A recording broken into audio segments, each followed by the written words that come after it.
I got a whole theme going on with it because somebody asked me. So, Can we ask what what's going on, boys? This is Grim Reaper. Forgot that part.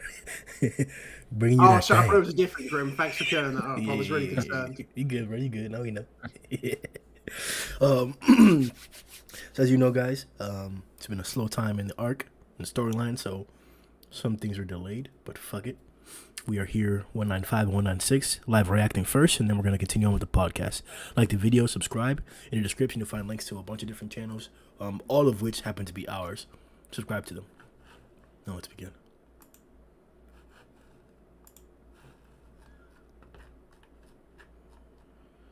It's 195, right? Yeah. Yeah. Okay. Has anyone else read this before Grim starts it, or? Yes, I have all read. good. Okay, cool. Just checking. Okay. It looks like we're in a jail cell, but it's an abandoned jail facility. I know some of you are hiding. Come out. Some of you. What the fuck? These niggas know each other. What the fuck happened in 194 for like, they're so cordial. Like, you're quite perceptive. Speedo Sonic sound. Speedo sound Sonic. You guys again. Change of plans. Instead of crushing them together, we'll do it one at a time. Crushing them? Who? Yeah, so this is talking about the fight, I think, between... Guys, you guys can't clarify, bro. That's cheating. What? You asked a question, man. You guys gotta comment on like the shit that happens. You can't clarify shit for me, bro. Do you want to just do this on your own and then call us back in half hour? No. I'm sorry, Sundown. I'm sorry, Sundown. You're right. I gotta get acquainted with that. What were you saying, sir? What I was saying was, in the last chapter, these boys were fighting Saitama and King and Genos, and our boy Sonic, the reason why he's got an ice pack on his head is because he got smacked into the ground. And I think Hellfire and Galewind, they got smacked up too, because Flashy Flash was there as well. And actually, no, King wasn't there, was he? I think it was just Flashy Flash with Genos and Saitama. You don't often see like these guys healing or mending their wounds. They're usually just better or in the hospital. Top of the next one, Jokers. Ugh. You were only ordered to keep an eye on Flash and Sonic. We've had enough of you two constantly going rogue. So who are the joke? Huh? Because this is the guy that's saying Jokers. So I don't think he's calling the two ninjas Jokers. Is he insulting them or something? Oh shit! They kept. Oh, they got Diesel in it. Hello, Speedo Sound Sonic of the 44th class. The end. Nice to meet you, bro. Y'all cheeks, man. Hey, they cheeks. Yo, I'm from the 42nd class. Merciless, violent force. Destructive devastation, bro. These names, bro. Galefire, Hailwind, hold on, Hellfire. What did I mix that up? Hellfire and Galewind. And I think isn't there more to their name? Isn't it like it's not Ultimate Hellfire? No. Hellfire Flame. That's what it is. Hellfire Flame and Galewind, just Galewind. Yeah, just Galewind. Okay, bet. And then Merciless Violent Force, Destructive Devastation. I don't know, my boy. Destructive Devastation got that samurai fit though. I like it though. I see you out here with it. Right? And then Merciless's eyes. Wasn't there that one? No. I'm thinking of that guy from Hunter x Hunter that has like that star shit in his eyes. You know what I'm talking about, Satsuki? Star shit. I don't know what you're talking about. Like purple white theme, or am I thinking of a different series? I think you might be thinking of something else. Crollo or Trollo? I don't know. Whatever. 37th class. Golden. Oh, it's a third motherfucker? What? Rumbling Thunder? Okay. Alright, so just to clarify, it looks like I may have been wrong. I think that's the name of the class. Merciless is the name of the class, and then the ninja is actually Violent Force, Destructive Devastation, and Rumbling Thunder. Yeah. Yes, sir. And then I think this guy just had an invisibility cloak or paper. He did it's the ninja thing where they hide, where they've got like a sheet over them to blend in with the wall, like camouflage. That's Okay. Yeah. So But I like to inferior to think- child. You I like to think it was just a white piece of paper and he was behind it all along. And he's just a really bad ninja. I mean, he might be, bro. Look at this fit, dog. Like, he don't look nothing like a ninja. I fucking love it. It's a biker outfit. It's stupid. Same for Devastation. Like, none of these guys look ninja like. Even whatchamacallit, Violent Force. He looks like a martial artist. Grim, I know we're talking. Can you go to the next page, please? This one here? Okay. 20, oh my god, bro. What the hell, bro? All these niggas, bro. 21st class terror. Wrong Yo. word, man. It's not that word, it's the other one. What are you talking about? 21st class terror. He's saying ninjas, not what you just said. Oh, my bad, bro. I'm being taken aback by this, bro. Like, this a page right here. Like, all this fodder is popping up, bro. Cheeks, you can just tell, bro. You can just smell how cheeks are gonna be, bro. 21st class terror, insanely mad. Chaotic mayhem. 9th class, the composed. Ballistic bullet. The 35th class, chosen. Murky darkness. Bro, what? He coming out of shadow on low key, man. Okay, I see you, Murky. 36th class, bloodstained. Slaughterous massacre. From the 36th class. Illusory phantom. From the 22nd. I mean, he looks... Bro. 13th class, blossoming melodic tune. Hued color. Bro, how are y'all ninjas, bro? Momentum. From the momentum class. Instant moment. Vibrating tremor. Bro, who named y'all niggas, bro? What's the theme here? Sure, from the wind. Sure, from the sure wind class. Freezing ice. You got Empyrean sky. Shrieking scream. Sonic's like, damn, y'all ass. Multicolored rainbow. Stability. Balance. Equilibrium. Bro, they were more than I thought. Yeah, bro. Bro, a whole team of trash, bro. A whole grouping, man. It's a trash heap. A dump. We are the Heavenly Ninja Party. The Tenito. The Teninto. Teninto. I feel like that's like in Japanese, it would be like a number ninja. That's what it would mean. Did they give a breakdown for it or something? Yeah, there's a breakdown just there. Yeah. This was Nintendo in the webcomic. The manga mixed it up, but it's still the same joke. Yeah, joke. I like these guys. An elite assassination team comprised of those who have surpassed the village's rank of highest ninja, Zhoniin, into the realm of heavenly ninja, Tenin. Okay. Speaks a little about Zhoniins. They aren't all talk. Every one of them is quite skilled. Come on, Sonic! Why are you lying, bro? That's cap! How about you stop hyping yourselves up and get off of us? Going rogue, you say. Bro, this is so... I'm gonna be mad as fuck if all of this intro and storyline is all it's gonna amount to Flashy just clapping these niggas. I'm gonna be mad as fuck, bro. Like, I don't care. I don't fuck Flashy, bro. Nobody cares, bro. You have dedicated trash coming after you? Stop. That says something about Flashy, bro. These are the type of niggas coming after you, man? Okay. I care. I mean, you could argue a lot of people who go after Saitama are that. I mean, who? True. Sonic? I mean, in comparison to Saitama, aren't they trash?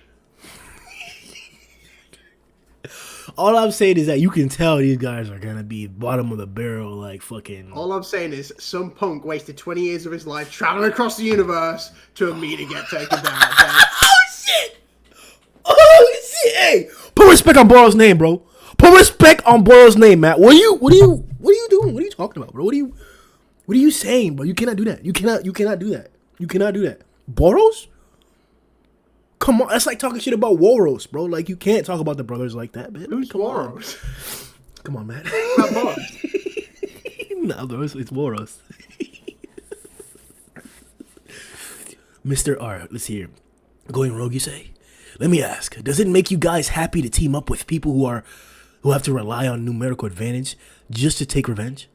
Mr. Heavenly Ninjas? You deny our group outright? Dissing the Heavenly Ninja Party, I see? I mean, they got bodied, so what is that? Shit. That's the thing, like, I'm saying that they're gonna be cheeks, and clearly we've seen presentations like this before of, like, a multitude of heroes, and they don't turn out to be anything impressive at all. Case in point, a support team on the surface during the assault on the Monster Association. Sure, they had cool designs, sure they were grouped together, and sure they were on the good side, but I never really expected anything from any of them. Maybe one or two of them, like Gearspur, for example, and that was built upon. I think this group is getting the same treatment. I'm expecting a better presentation of the two that first showed up here, and that's only because they happened to capture the two ninjas that we've seen things from already. But I'm not too convinced yet. Let's see. You're not fit to be a heavenly ninja. Gua. They're not even fit. Our village forbade socializing with each other. Who'd have thought we'd have an alumni association? Sorry, bro. My words are all mixed up today. Long day. Ever since the Shinobi village was destroyed, we've come to change our old ways of thinking. We've been gathering in wait behind closed doors, making preparations for a certain plan. So does that mean that there are no more ninja classes, like, after, I don't know what number it's going to be, but because they just destroyed the village and shit. Time has come. It was after Flashy. Flashy's is the last one. The last, the end. Was the last one, yeah. Okay, bet. The time has come.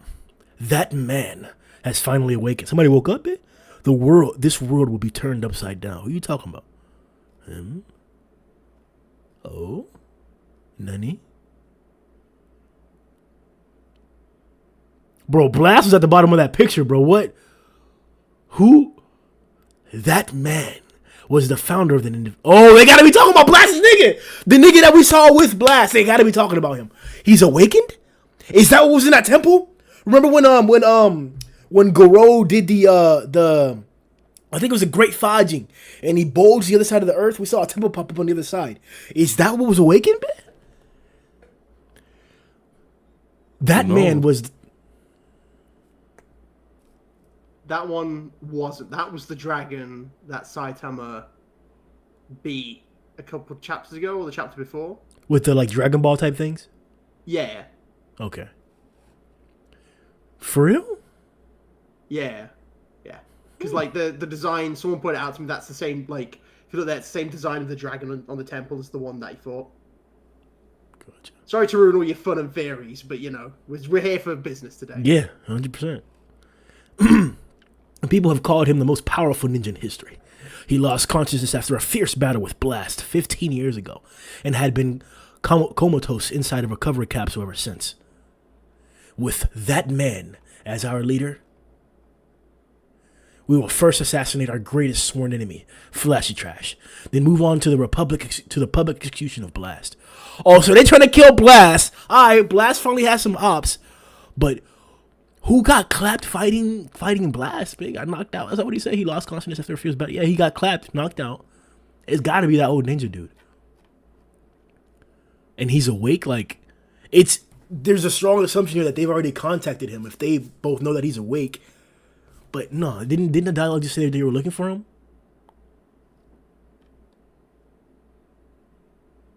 With that man as our leader, we will first assassinate. Yeah. So it's either that they're planning to make him the leader, or he's already there and this is what their plan of action is going to be, and they're trying to recruit niggas. After that, nobody will be able to oppose us. We, the Heavenly Ninja Party, will rule this world with an iron fist using the overwhelming power of our ninjutsu.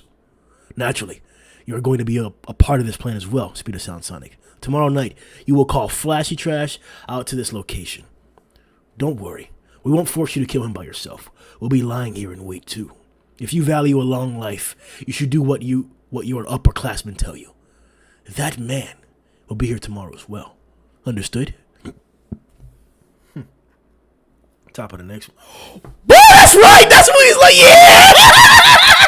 Back to that gas!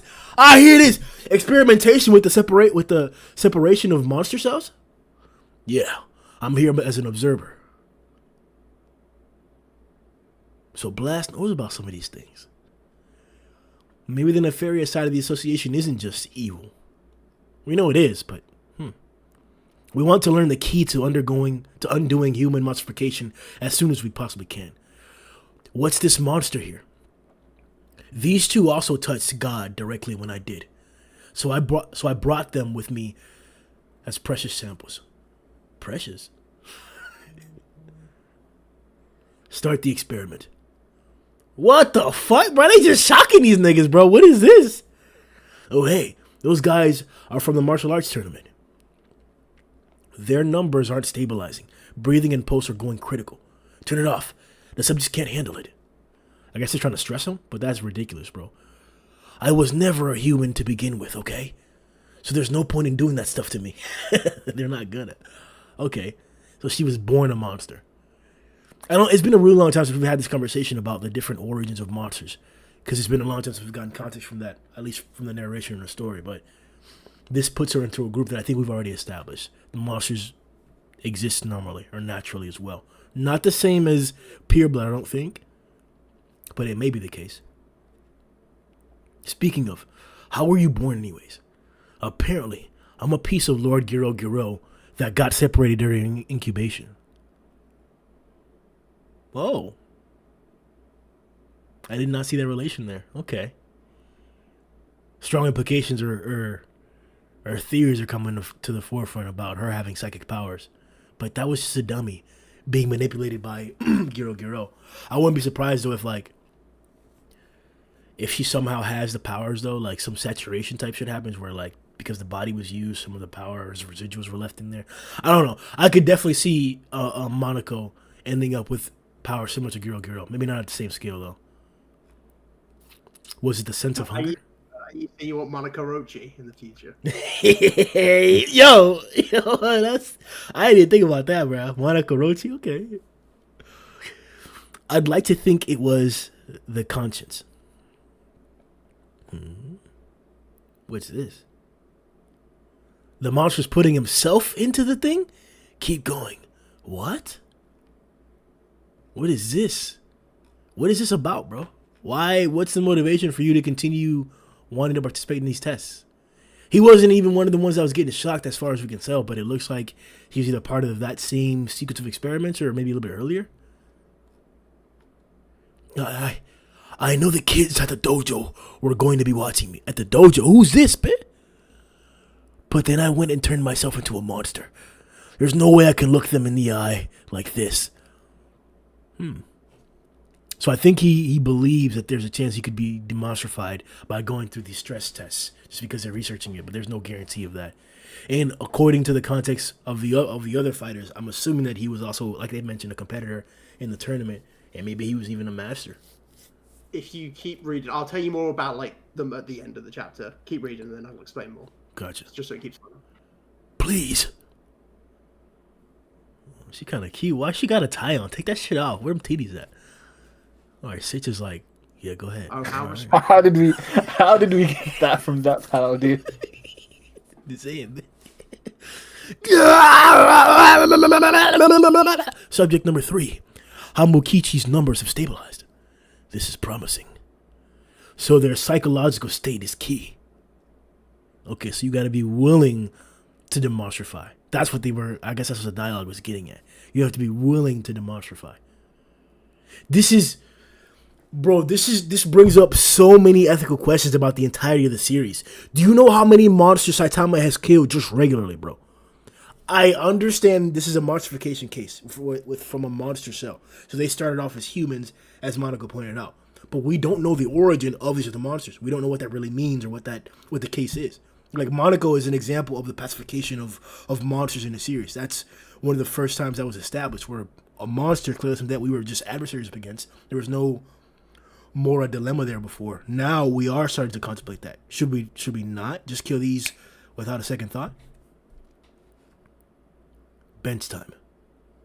What's bench time? So Blast, back to the matter at hand. I came here today to talk to you about God. You know something, don't you? Yo, this silhouette. Yo, Blasting finna tell him shit about the connection between God and the ninja village where I was raised.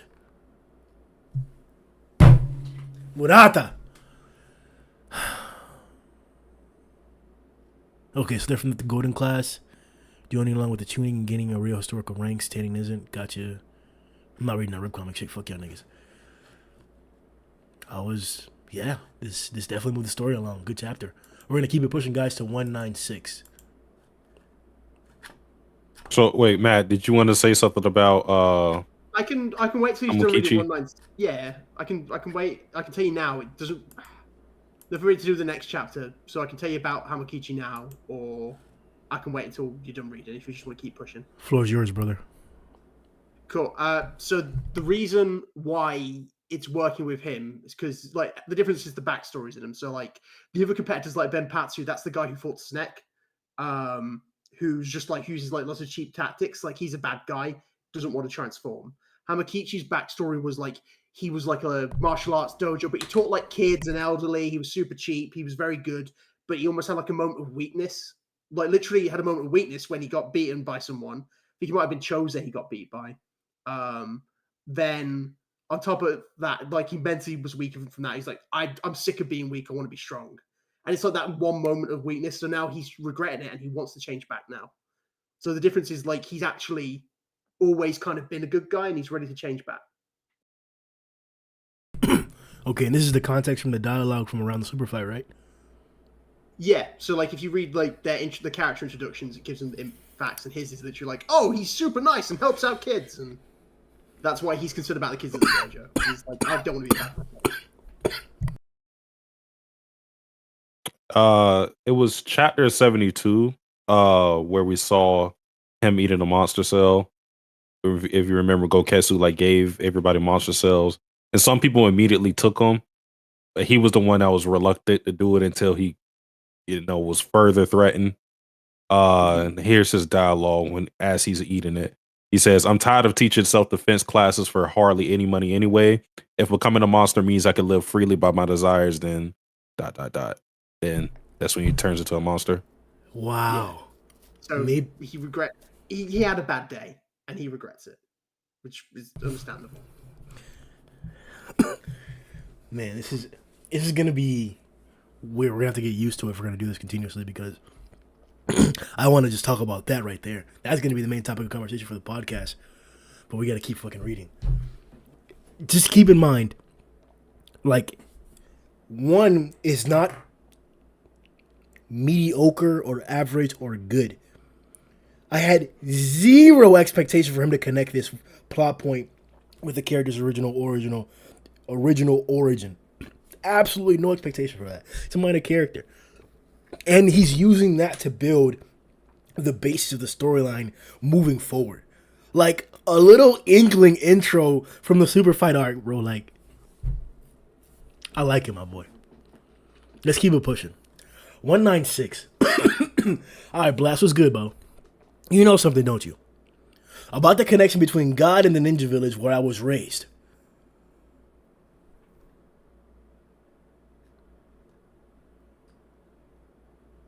Look at him just staring. Hey, Matt, could you make sure the audio and everything's good on the stream? Is it good? He seemed okay. Give me Yeah, you good. You're fine. Blast out here just staring him down. He don't want to say shit. Sometimes it's hard to deem emotions from drawings. This is one of those instances. I definitely feel like he's probably like doesn't want to tell him shit, but he may be just contemplating it. Ninja Village, Sonic, and those are the two weirdos did say something about a village or whatever. Now that I think about it, the fuck. You were the one who destroyed the village, weren't you, Blast? Blast busted the village, bro? Oh, jump in the backstory, okay. Top of the next one. I wouldn't blame you for holding a grudge. Oh, he did, and he sat down. He's gonna talk about it. Okay, he did. What's up, Blast? How you doing, bro? On the contrary, I was actually quite relieved. Of course, bro. Who would want to... You gotta be. If you're a fucking sensible ass motherfucker, bro. Excuse me. If you're a sensible ass individual, you wouldn't want others to continue to participate in that. Like, especially if you're as cock diesel as Flashy thinks he is. Like, yeah, you were supposed to run through that shit. Not Flash. You were. Oh, I'm surprised a man like you would only just now realize. Seems to me like you must have tried really hard to erase the village from your memory. What are you guys talking about? I was raised in the ninja village, a training facility for assassins. It was located deep in the mountains, inaccessible to ordinary people thanks to the barrier the founder put in place around it. I mean, we can clearly see it. 9 years ago, right after I abandoned the village, I heard that it was completely wiped out by someone. I had no interest in something I had already freed myself from, but one thing bothered me. I don't know, bro. Blast looks kind of cheeks in this picture. What are you doing, Manata? Who drew that? So during Nah, stop. So during the 3 panels... sorry to tell you. Come on, bro. So during the 3 panels, you were locating Monaco. Panels. How y'all know about panels, man? So during the 3 panels, you were locating Monaco. Joe. I went back to check on things. What the fuck? Let me put that in context. I had no interest in something I had already freed myself from, but one thing bothered me. So during the 3 panels you were locating Monaco, I went back to check on things. So fast. Great job not getting lost. Shut up.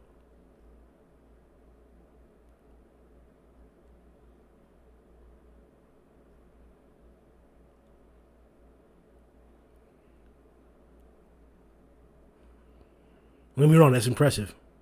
Somebody was doing that thing into this facility. But I've seen Jupiter busted, bitch. Stop! Yo, who is doing this, though, bro? Who's out here? It looks low-key, bro. I said Goketsu is out here on some shit, bro. Low-key. But Goketsu would do some... Nah, he'd be crazier. And we also don't know the strength of this, like, so-called facility. Like, I have no reason to believe this is, like, an impenetrable fortress. Child ain't build this. Meadow ain't build this. Look at Flash, bro. Legs spread wide open, bro. Looking at the disaster. This is village. Yeah, they did that thing to your village, bro. Yo, who drew these rocks? Bro, did Murata, like, commission some fan art, bro? Like, when have we ever seen trees shaded like this, bro? Who drew this? Look at this rock in the corner, bro. On the bottom. Who drew that rock, man? Like, what? You can still see the... Yo, who drew this, bro? Top of the next one.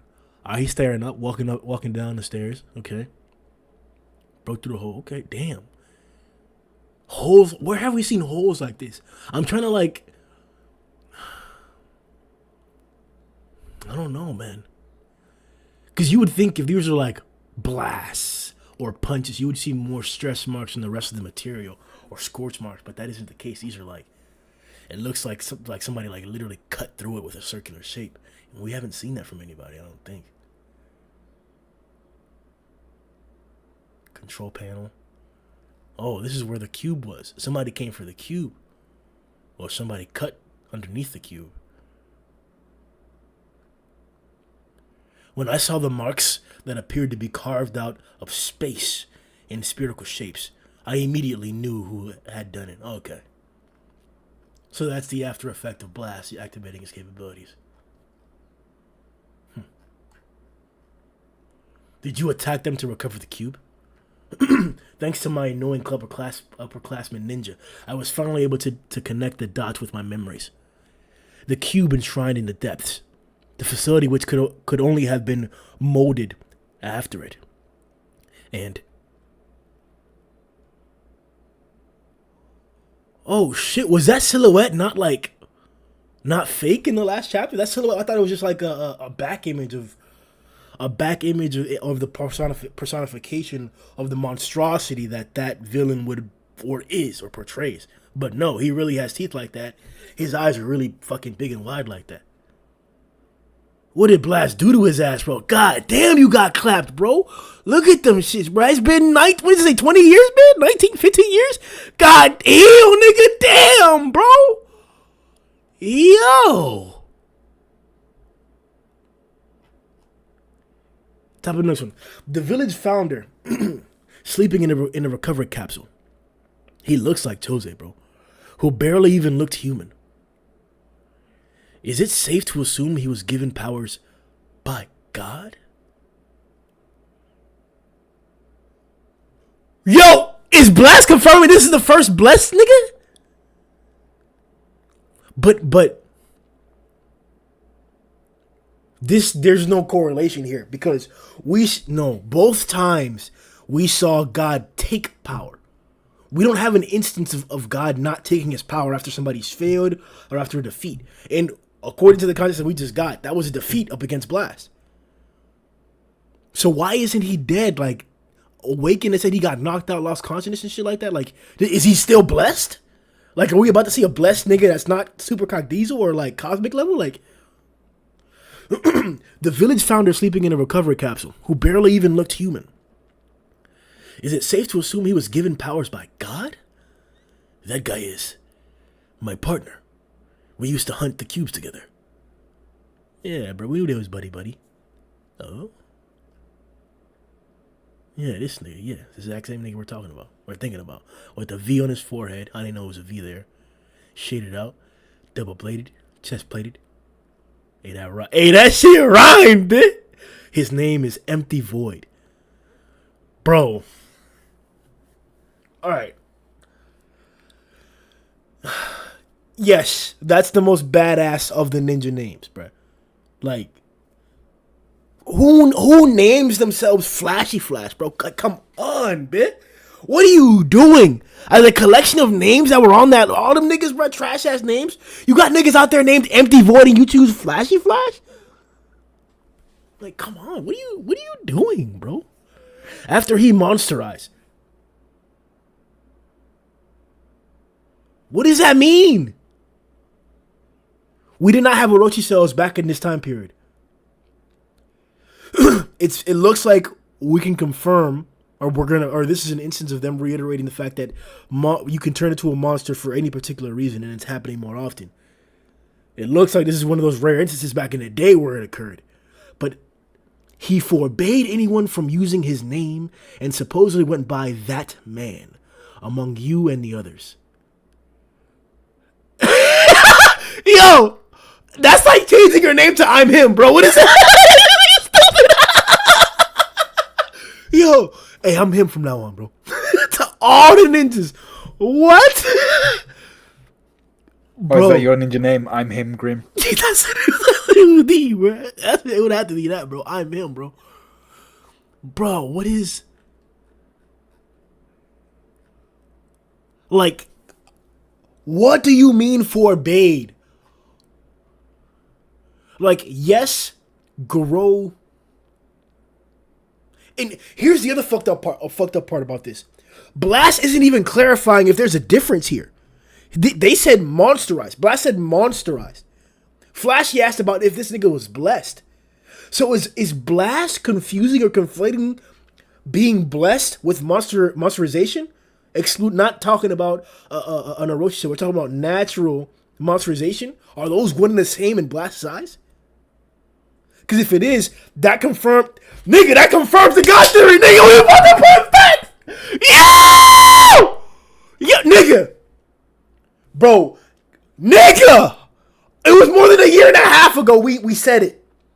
The God theory. We put it together ourselves, man, as a podcast, bro. We out there theorizing shit, my nigga. We came to the conclusion that God has to be the cause of all monsterization. And if the dialogue is correct here, and if Blast is confirming that being blessed by God and regular normal monsterization are the same thing, then that's exactly the case. God is the source of all monsterization. And by killing and defeating God, you defeat or you stop the creation or the spawning of monsters, of people turning into monsters through their negative emotions or whatever circumstance it comes out to be. And that may be the end of One Punch Man, right? That's the solution.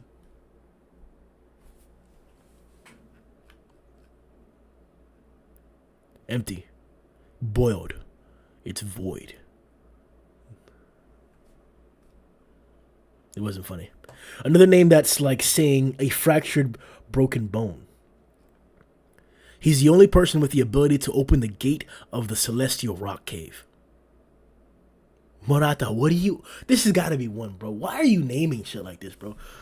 The gate of the celestial rock cave, bro? That connects to the dimension where God hides, bitch? That's why I've been searching so hard like this for a way to make him human again?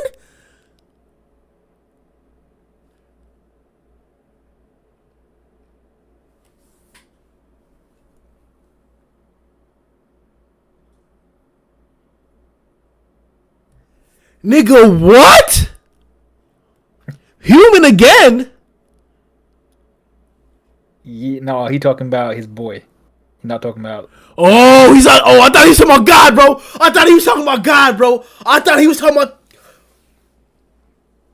This is too much. I saw the bro. confusion in your eyes. I was like, wait a sec. He ain't thinking what I'm thinking. Bro, this chapter, I'm probably wrong about half of this chapter, bro. Because this is fucking godly. He's the only person with the ability to open the gate of the celestial rock cave. Okay, that's what I was missing. He's saying that his friend is the only person that can open this cave that leads to the dimension where God is hiding. Why is he the only nigga?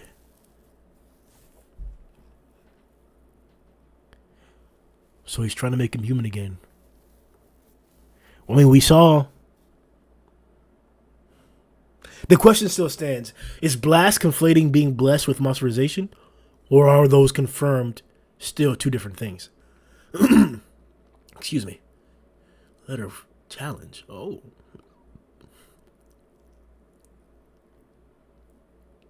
She bad. Hey, Satsuki, hey, you know her name, bro? I do not.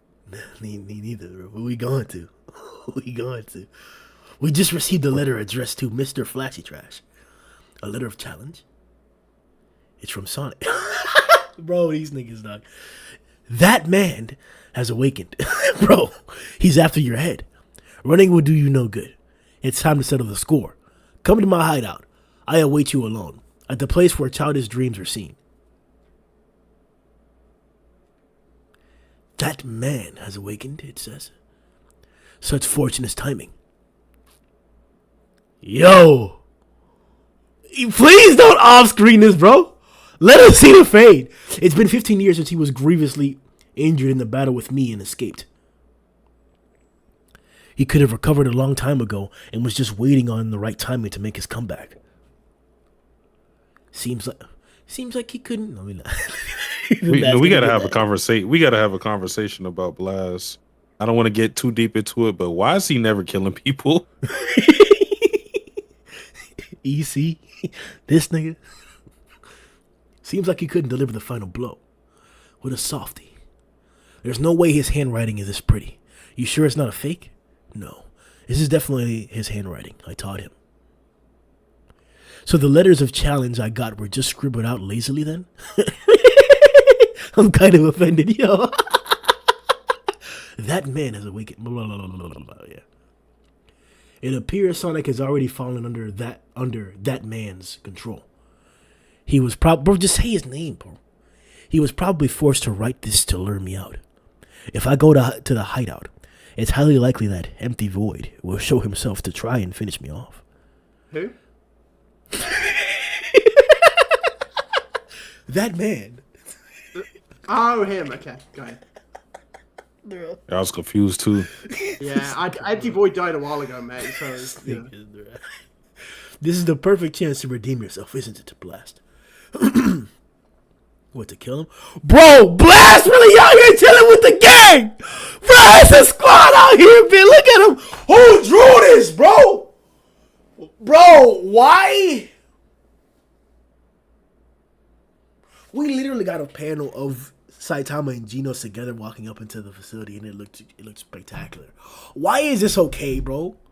Who drew this? Why are you releasing chapters like this, bro? This is not like I heard Which one are we on about? like this one page. I don't know, bro. Hey, so right, okay, I will let you carry on. But like earlier, you were complaining about the backgrounds. Now you're complaining about the like. How do you think that looks bad? Look at the Hero Association, Bro. All I'm saying, bro, is that shit looks cheeks, bro, in the corner, bro. Who drew that? Murata doesn't draw like that, bro. Yes, he does. There's something I need to take care of before this. I'd like you to head over to the hideout ahead of me.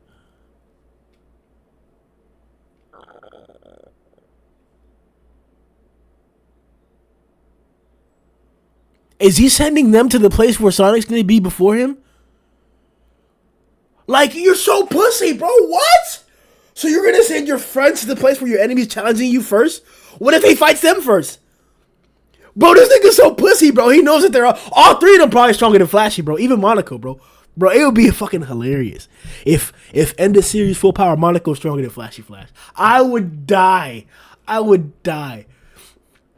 That's fine, Okay. but So no, Flashy's going to meet Sonic.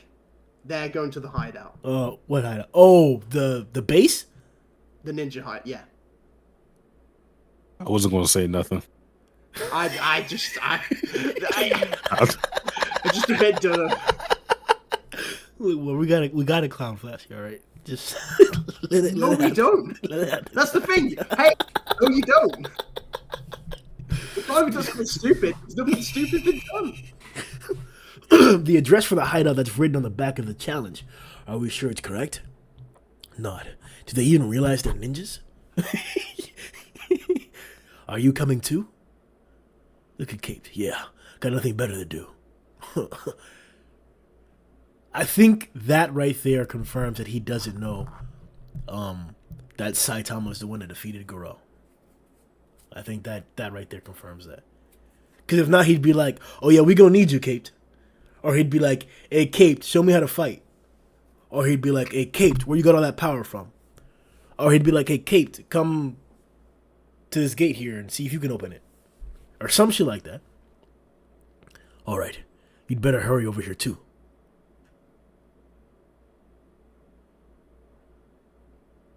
This man just starts running, bro. What is this? You came here when you were a kid, right? Like I said, Were you hating on him for running, bro? This guy's top hater on the planet, bro. Trash can't even run right. He's jumping. Oh my god. What the fuck? Get a car. Man, look bro. at this skipperdoodle guy, man. He's skipping. Get in the helicopter, bro. What are you doing? Like I said, the memories of the time you spent on the outside are keeping your current sense of self supported. I, on the other hand, was born in the Institute and forced to live my life in accordance with the training program from the very start. So you're probably wondering how I managed to keep my mind from becoming another cog in the machine, right? The instructors all call me a failure, but that's not true at all. I was born with a powerful soul, so they aren't able to control me. I have a dream for the future. This is Sonic, right? That's Sonic. Okay. I wasn't getting the context that Sonic and Flashy were in class together. I didn't get that. I was surprised when he said that he taught him how to write. I was like, but whatever. I'm going to climb the top of the management and take over the village. I'll tear down the shitty system this organization has and raise orphans who had the same circumstances as us in a more free and open environment. Assassination techniques are useless for anything but killing people. What I think has true value is the power to live free as you please. We don't have that right now. You'll help me out, right, Flashy? Or Flash? I can tell. Your eyes look a lot like mine. I've even decided on the potential spot for the new village. Are you for real?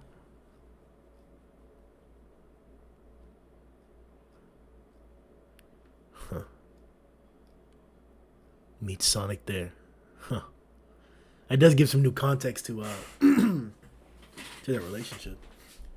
So you've come. The place where childish dreams are seen, huh? You remembered. A few years ago, they opened the road at the foot of the mountain. A place out in the mountains far from any prying eyes. Seems to have been very convenient for the industrial waste companies. What you see here is their illegal dumping. It's the perfect setting, don't you think? For the end of a ridiculous dream?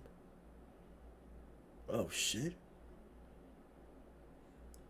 Oh shit?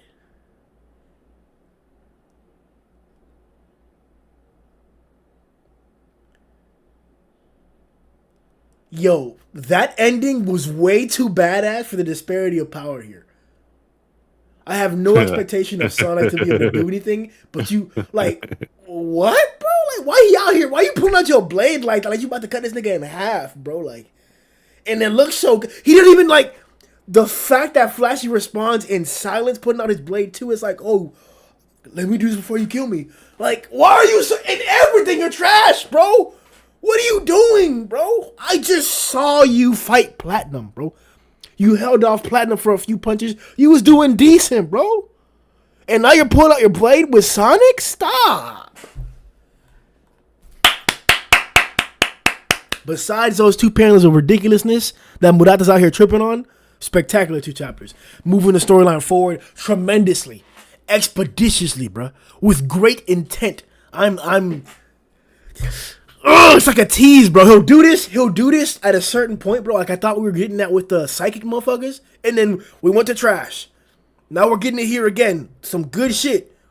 I really hope we don't go to trash next, bro. Like, let's stay on blast, bro.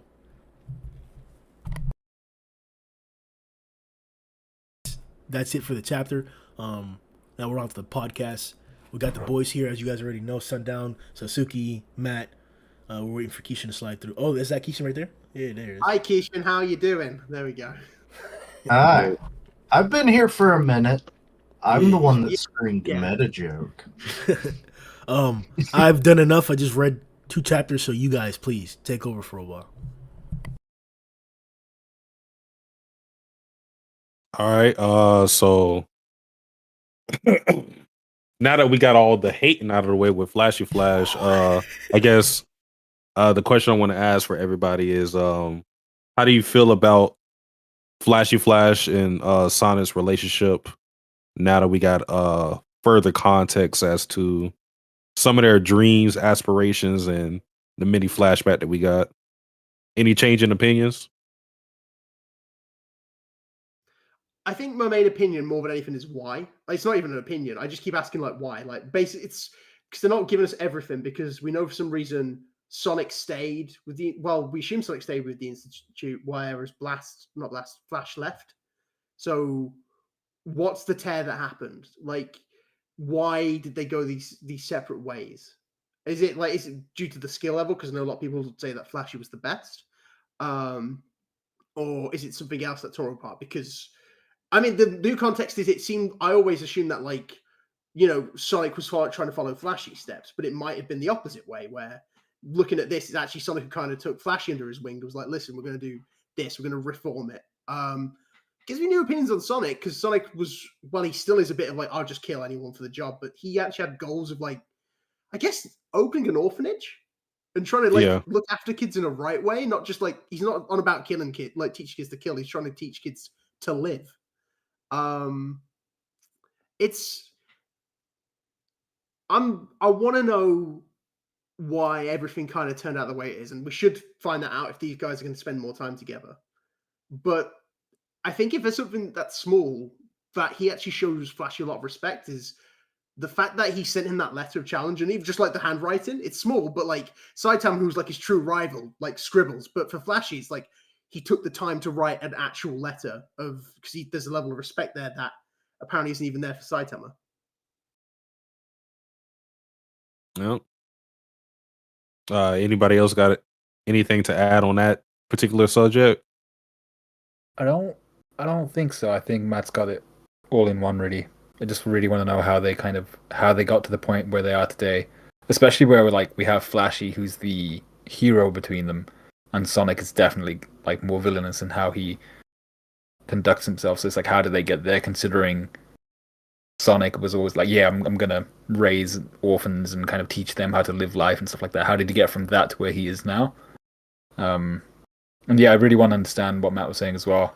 Why did Sonic supposedly stay behind when Flash left? Like, did Flashy just be like, oh yeah, I've finished my training here, I'm just gonna leave? There must have been something which pushed him out besides kind of the conditions, unless it was just the conditions of the training and things like that, and he just felt like he had to get out. But then why did he not take Sonic with him? Did Sonic actively stay behind and say, no, I want to finish my training, or I want to do something here? And especially because Flash made mention that pretty much straight after he left, the village was wiped out. I'm not sure if it's ever been told to us. Was Sonic there while the village was being wiped out? Did he see that? Was he a part of that? So that would be interesting to find out as well.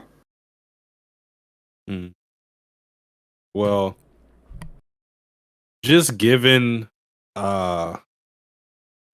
given what we see from the characters, just power wise, what may have happened between these two and why there's a rift between them is the power disparity between them was more evident in their early years, and maybe that caused a rift. kind of like it, just to bring the analogy, like Naruto, Sasuke. Sasuke felt inadequate when he saw the effect Naruto's Rasengan had on that water tank, and that led him to going with the Sound Forward and going with Orochimaru, seeking power other way, through other means. Now, if that did happen, I don't know who Sonic went to for power, but obviously that didn't work out too great. But that could, I'm just throwing that out there, that could be one thing with them that led them to two different paths. I did get Naruto vibes, obviously, because like with the chapters to do with ninjas, but like it was more for me like to do with like Hashirama and Madara, where obviously it's a ninja village. But so maybe it's more or less a sense of like a power discrepancy, because it could be that, or it might be a case of like one of the reasons like Madara left the village because he realized ideals weren't changing, like people were still hating. So maybe it's going to be like that, where Flashy left because he was like, we can't change the system. There's the best thing to do is just to leave it behind. Yeah. And then too, it could just be because Flash wasn't there when Blast destroyed the village, which affected Sonic in a horrible way and led him into being more of a villain. Because Flashy didn't even know. That's true. I mean, how old is Sonic? Genos age, or is he older? I think, yeah, he's definitely in his 20s. I think, I want to say he's like 23 to 25, around like in that age range. He would have been about a teenager at that time. It's not like he would have been like, I guess it's not impossible that Sonic's forgotten things, because if Flashy repressed memories from the village, then it could be Sonic's repressed some memories too that he doesn't realize. Like, it's only after Flashy's kind of investigated this and seen the cube that we know that he started to remember things about God and everything like that. So it could be a case of Sonic needs to have a similar experience to get those memories back in place for him as well. Mm-hmm. Well, Grim said it. I thought it. I'm pretty sure we all thought it at the end of the chapter with this potential fight between Flashy Flash and Sonic. I don't think I'm pretty sure there's nobody here that bro, thinks you skipping. Damn. No, but we're just fine. we're jumping around. Given the power discrepancy between these two, I don't think anybody thinks that there should be an actual drawn out fight between these two unless Flashy Flash holds back severely. So what do you guys expect to happen? I think this is going to be one of those instances where the fighting is going to be an accessory to the conversation or the dialogue here, their connection. We're going to get a lot more backstory for Sonic. Obviously, he's been in the story even before Flashy Flash, but we've gotten a bit more context to Flashy than we have about Sonic, than we have from Sonic. I think these past few chapters has really given more light to Sonic, to the point to where I think we're at about the same point between the two. So it makes sense for the further reveal of Sonic's backstory to be intertwined with Flashy's. And we're going to get full extent on both of them. But we don't really kill in One Punch Man. Humans, that is. So, like, I'm not really seeing this as like a death type of thing where you would fully explain the character's backstory as you see stereotypically. So I don't think he's going to kill him. And like you pointed out, or like I pointed out, and we all agree, the disparity there is like crazy. So I think this is going to be another instance where, as we saw in the past, Flashy holds back to get information or to do for a certain purpose, and he does it well. Do you think it's going to be both ways though? But like, so obviously, I know Sonic's in the letter challenge. We're assuming that Sonic's trying to kill him, but there's also that level of respect there. Like, do you think Sonic even wants to kill Flashy? Like, is that also an option? Like that, even like they're both going to realize you're holding back. Like, I know, like obviously Flash is the better of the two, but even he might go, hang on, Sonic's should be better than this.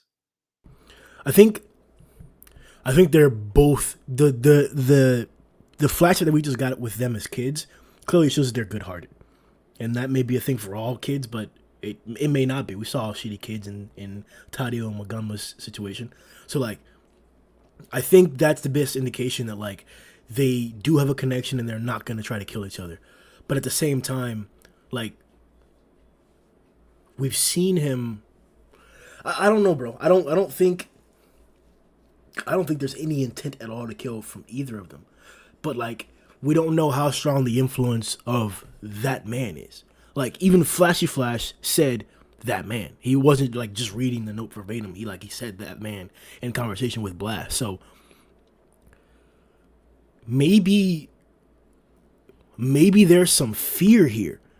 Maybe Sonic really is about to warn Flashy about that man. And maybe like try and team up with him.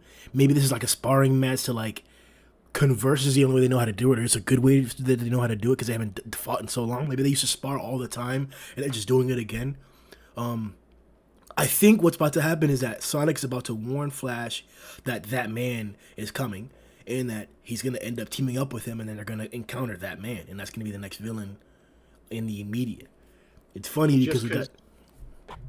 I don't know. Finish your fault. It's funny, we just got the introduction of this other guy from the Neo Heroes. I don't want to say there's a similar or there's a correlation there in appearance, but like they both have round eyes, but this guy just has like those like the fucking fangs and shit. Like, oh, you know about the head of the Neo Heroes? Yeah, the guy that was in the chair on the phone with McCoy. Right. Yeah. I'm trying to see what similarities there may be because we got a group of executives that were with him that seemed like fighters while he may or may not have been a fighter. So, but this guy just woke up. So it's clear these are not the same people, but I'm just trying to like correlate to the different villains that we're getting now, and I like this.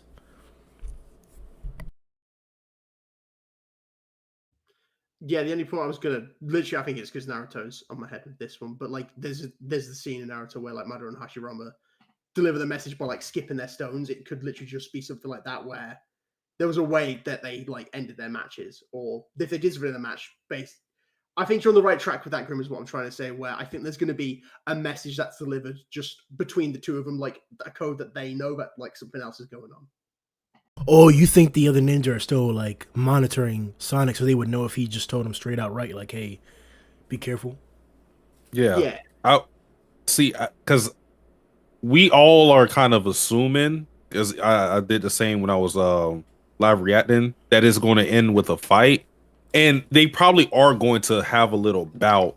But I'm thinking where you guys just went at, where it'll be like some type of message that is conveyed between these two, because we already seen he was able to convey a message of where they need to go with this letter of challenge, and that's something that they forced Sonic to do out of Flashy Flash.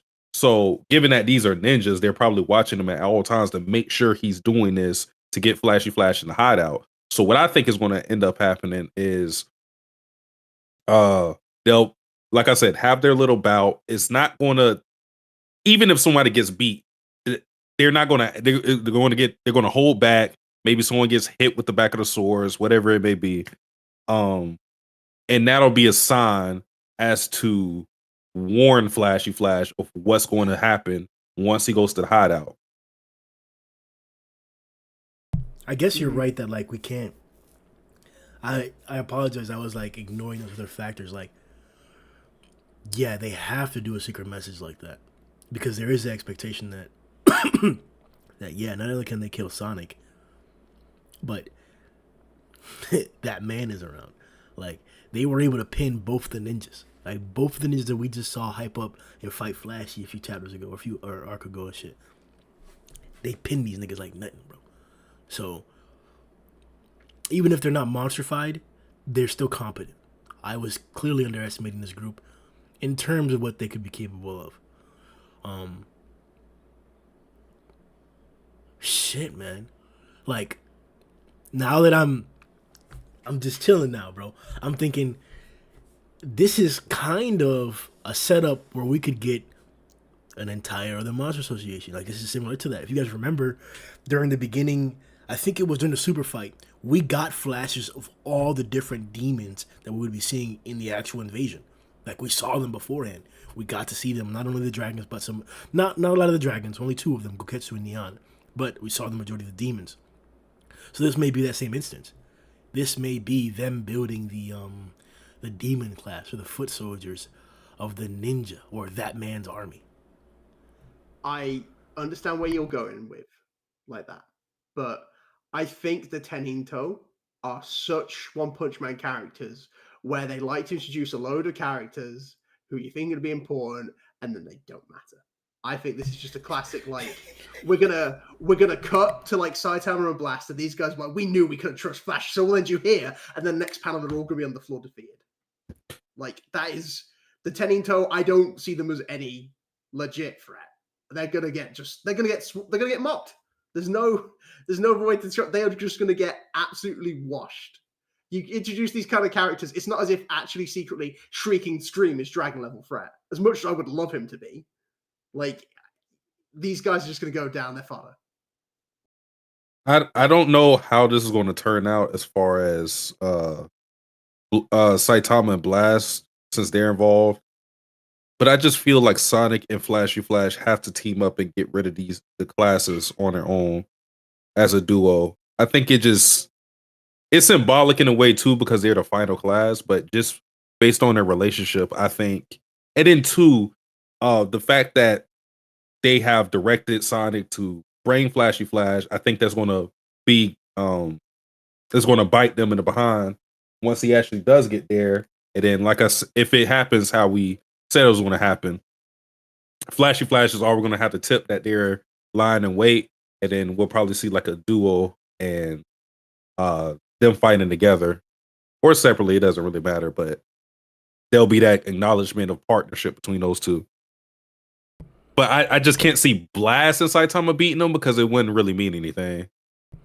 Yeah, no, I think this it's difficult here. I want to do a reread again because the possibilities that are coming to my mind are like sporadic and they may not be credible. Because what I'm thinking now is that until like immediately at the end of this fight or at the end of this conversation with Sonic has to be put down. Like you mentioned, either being knocked out or killed.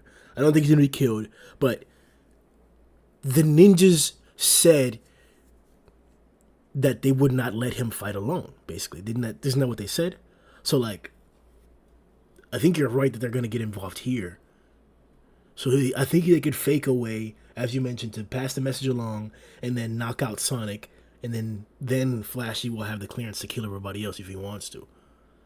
But if that's the case, I'm not even so sure that man wants to kill Flashy. Is it possible, or is there a possibility that he tries to recruit Flashy? Like, could do. Do we? Well, so far as we know, hasn't that man been?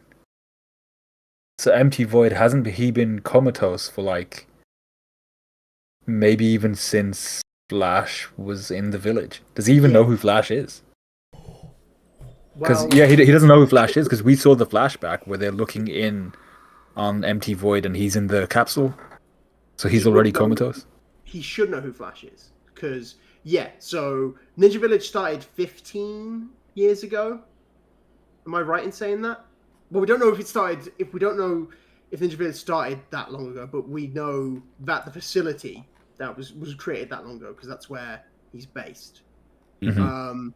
We know that he knows about Flash because one of his goals is to, I'd assume it because they said, one of our two goals is to execute Blast and Flashy. They're their two goals. So I'd assume if that man would have some idea of Flashy. But I think Grim does have some point. He might even be like, your skill's good. Like, hey, come with me. What came to my mind, bro, when you were talking Sundown, was he said that they were gathering cubes together back in the day, right? Yeah, they were hunting cubes together, yeah. He touches a cube, because this guy is blessed. We don't know that he's not blessed. Homeless was sitting there chilling with the executives, chilling underneath Giro's command, underneath Orochi's reign, and was blessed by God. This guy could be blessed by God. 100%. This guy could be blessed by God. What's the chance this guy's blessed by God? I mean, he has to be powerful. There's no way. I mean, I know One Punch Man can have his parody and his jokes, but there's no way that they're gonna hype this guy up like this, and he's not gonna do anything. He has to. Yeah, he has to be. But thinking about it too, though, if he was hunting cubes with Blast, he would still be inherently strong, regardless of monstrification. We don't know that. Well, there's no context that there's nothing that tells us that gathering cubes with Blast was tough. I imagine it was. If you're going up against God, it ain't easy. Like I don't imagine it was like, oh, solve this crossword, you get a cube. You know, it's like proper. It's got to be a challenge. If this is why Blast is gone for so long. Otherwise, Blast wouldn't be disappearing for these like extended periods from the Hero Association. Okay. I have to rephrase this because what you're saying is 100% the case. I know that there's a great significance or a great dilemma whenever you go about gathering cubes, but we don't know what that is. We found a cube ourselves. We touched it. Didn't no monster pop up. God popped up. What was there for Blast to fight? Like, is it the case where whenever he goes to these cubes, he has to fight the person who accepted the deal from God?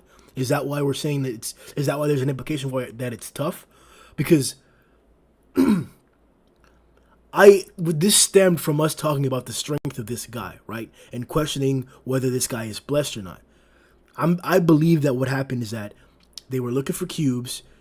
For some reason or something happened, maybe there's some emotional backstory that connects Blast and that actually builds the backstory of this character. But I believe that he accepted God's deal eventually at one of these times where they encountered a cube, and that's why Blast had to fight him.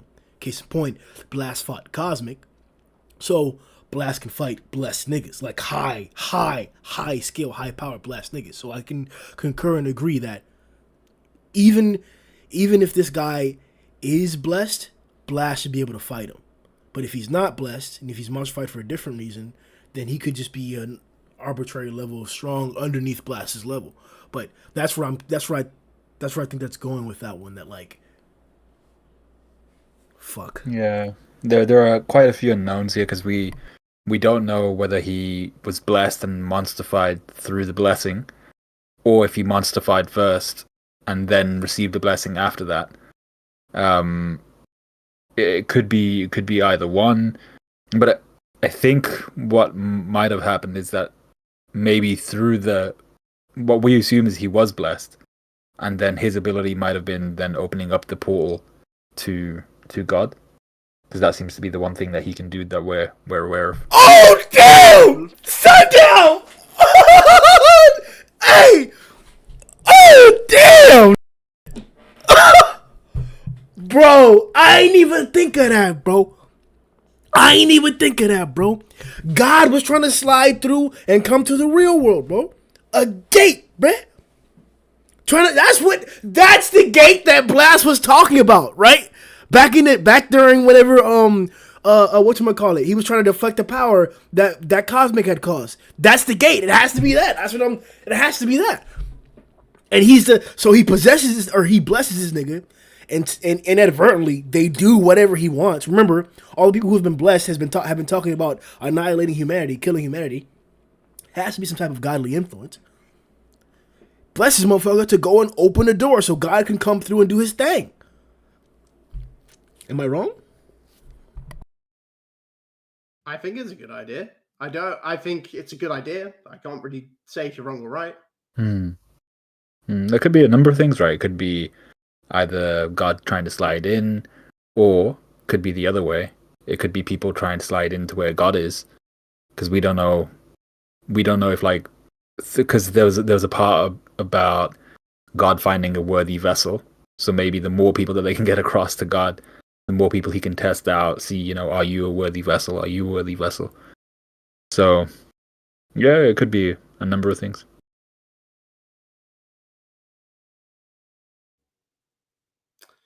I mean, like, it could be a case of he did accept it, or if he opened, we don't know if it's dangerous to go into that like dimension. Like, it could be like, hell, he went too deep in, and then just God's influence just takes over. We don't really know how God's powers work.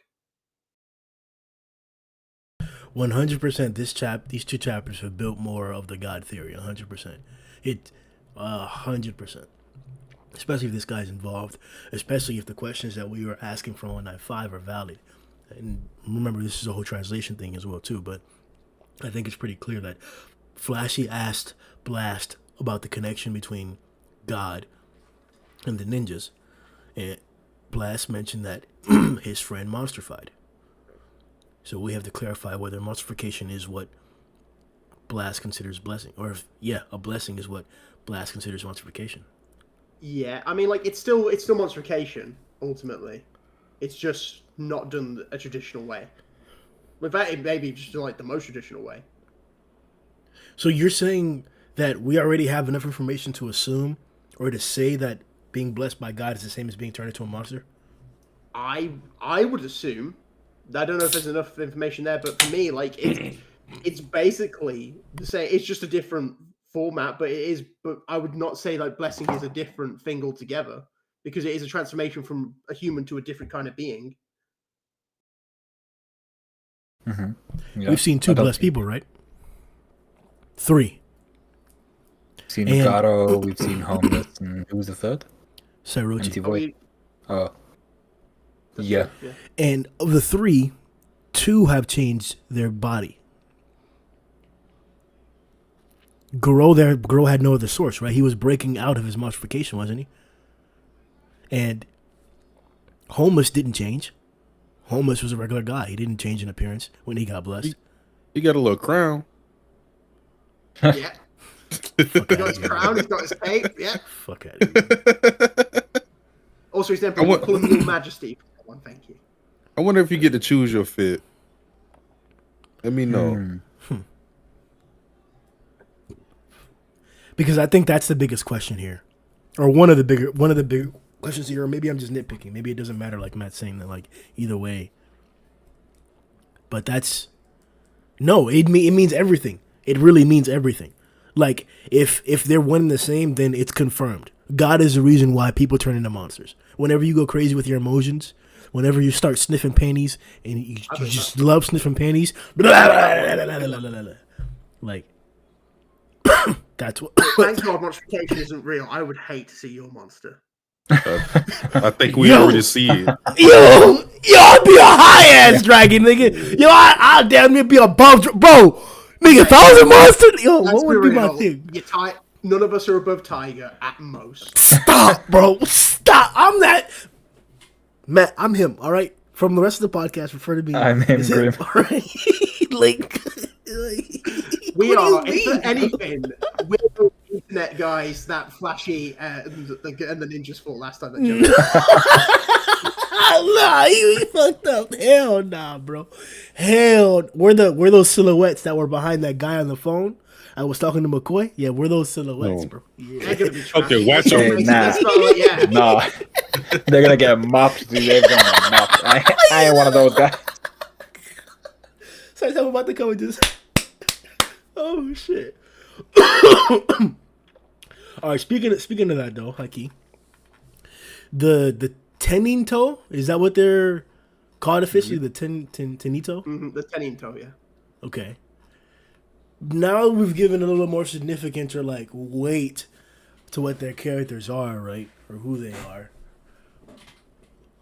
We did see women coming from the ninja school, so that also has to be taken into account. Like, but that did they say that she was the top of the class?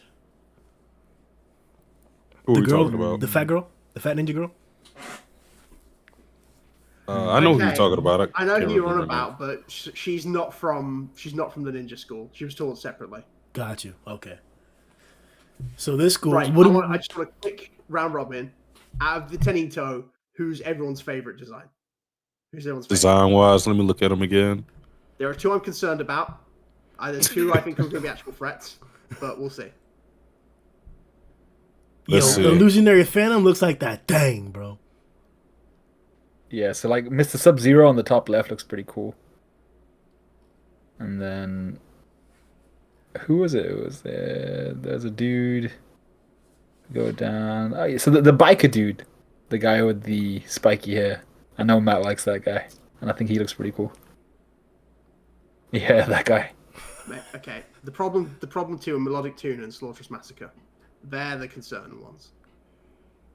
Yeah, Melodic Tune just looks like that's shit. a psychopath right there. Dude. Yeah. And where's the mask? And did you guys get What are they wearing?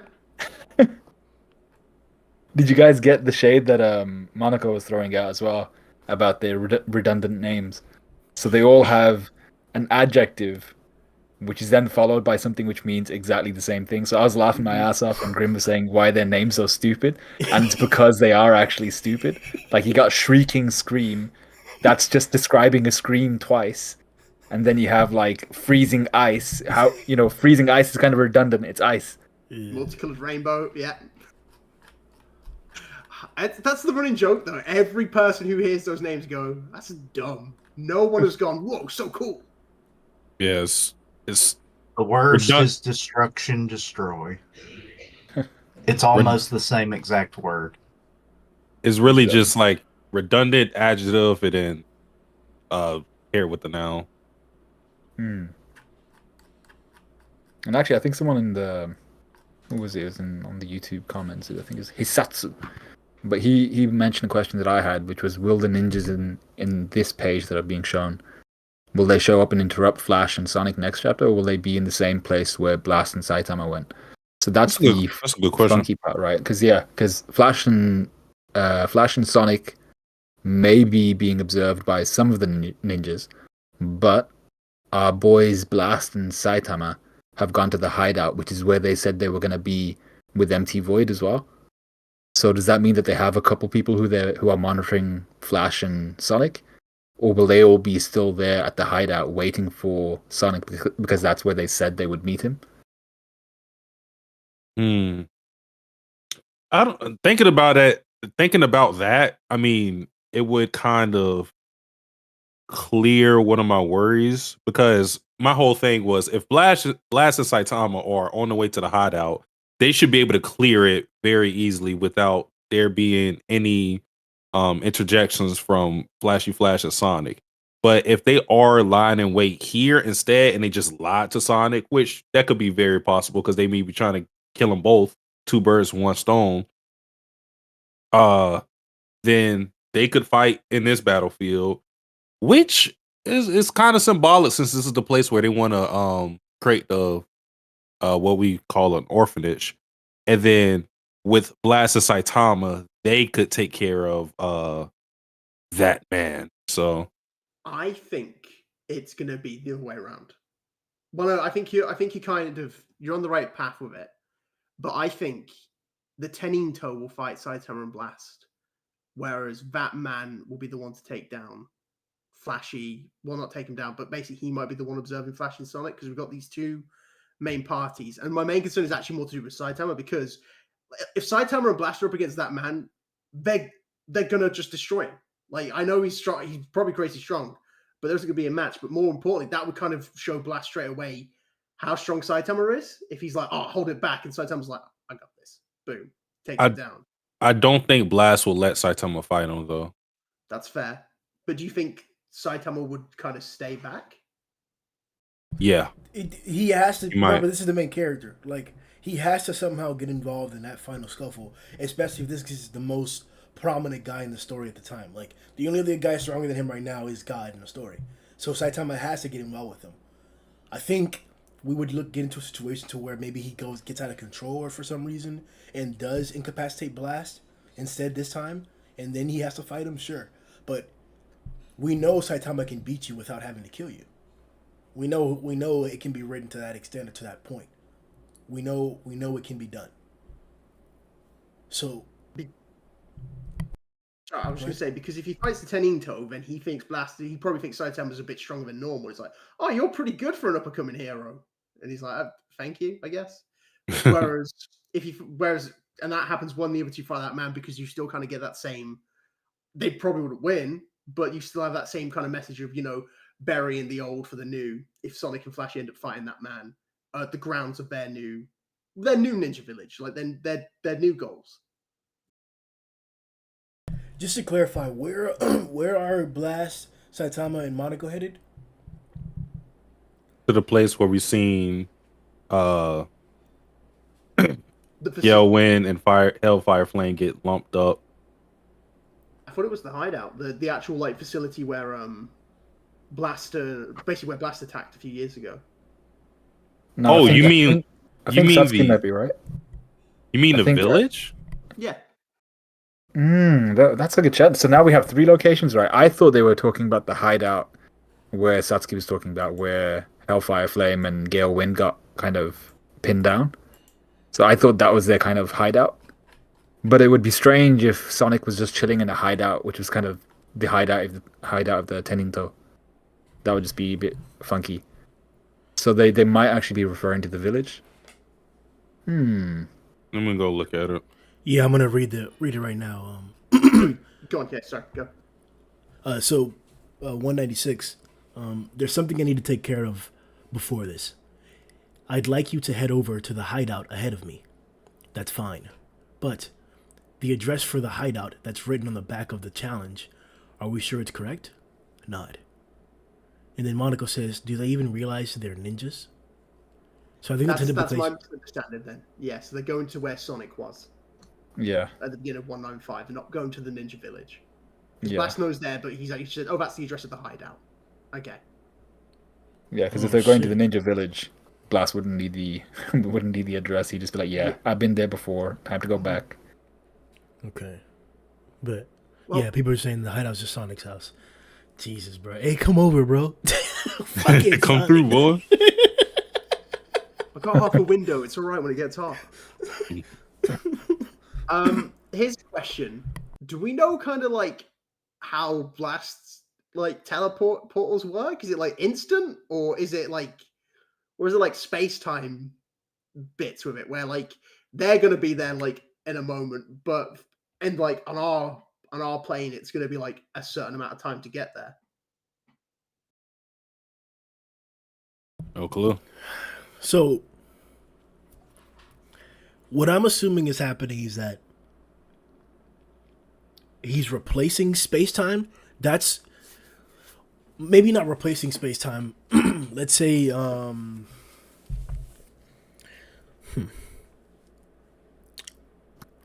main question is: do you think they're gonna show up on time or they're gonna show up late?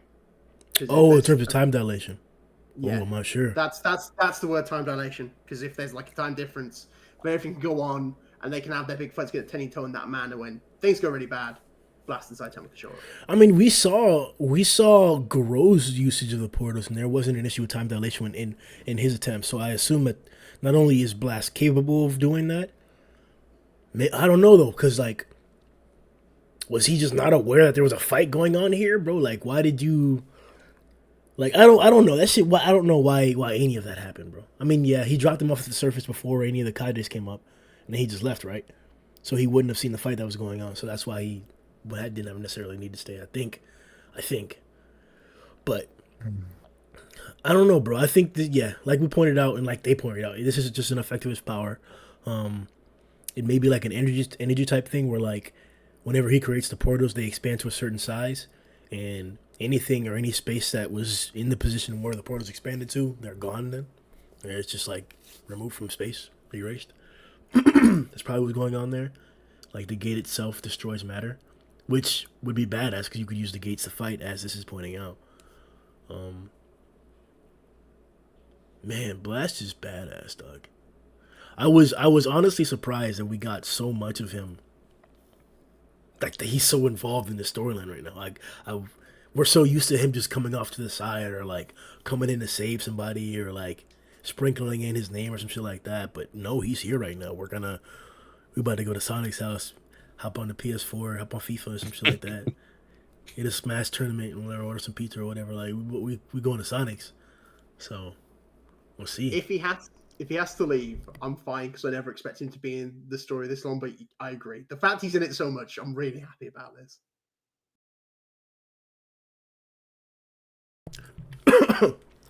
So the Tenito group, strong or trash? Quick, Strong. we gotta move on from that. Strong. But relative to the characters that we expect them to fight, weak. I agree with Satsuki. I think they're strong relative to like everyone else, but relative to Saitama and Blast, you ain't gonna last. I'm not expecting much from them either. Does detailing Sonic's backstory like lessen his character, or like removing that mystique there? Does that take away from his character to you? Mystique, sure.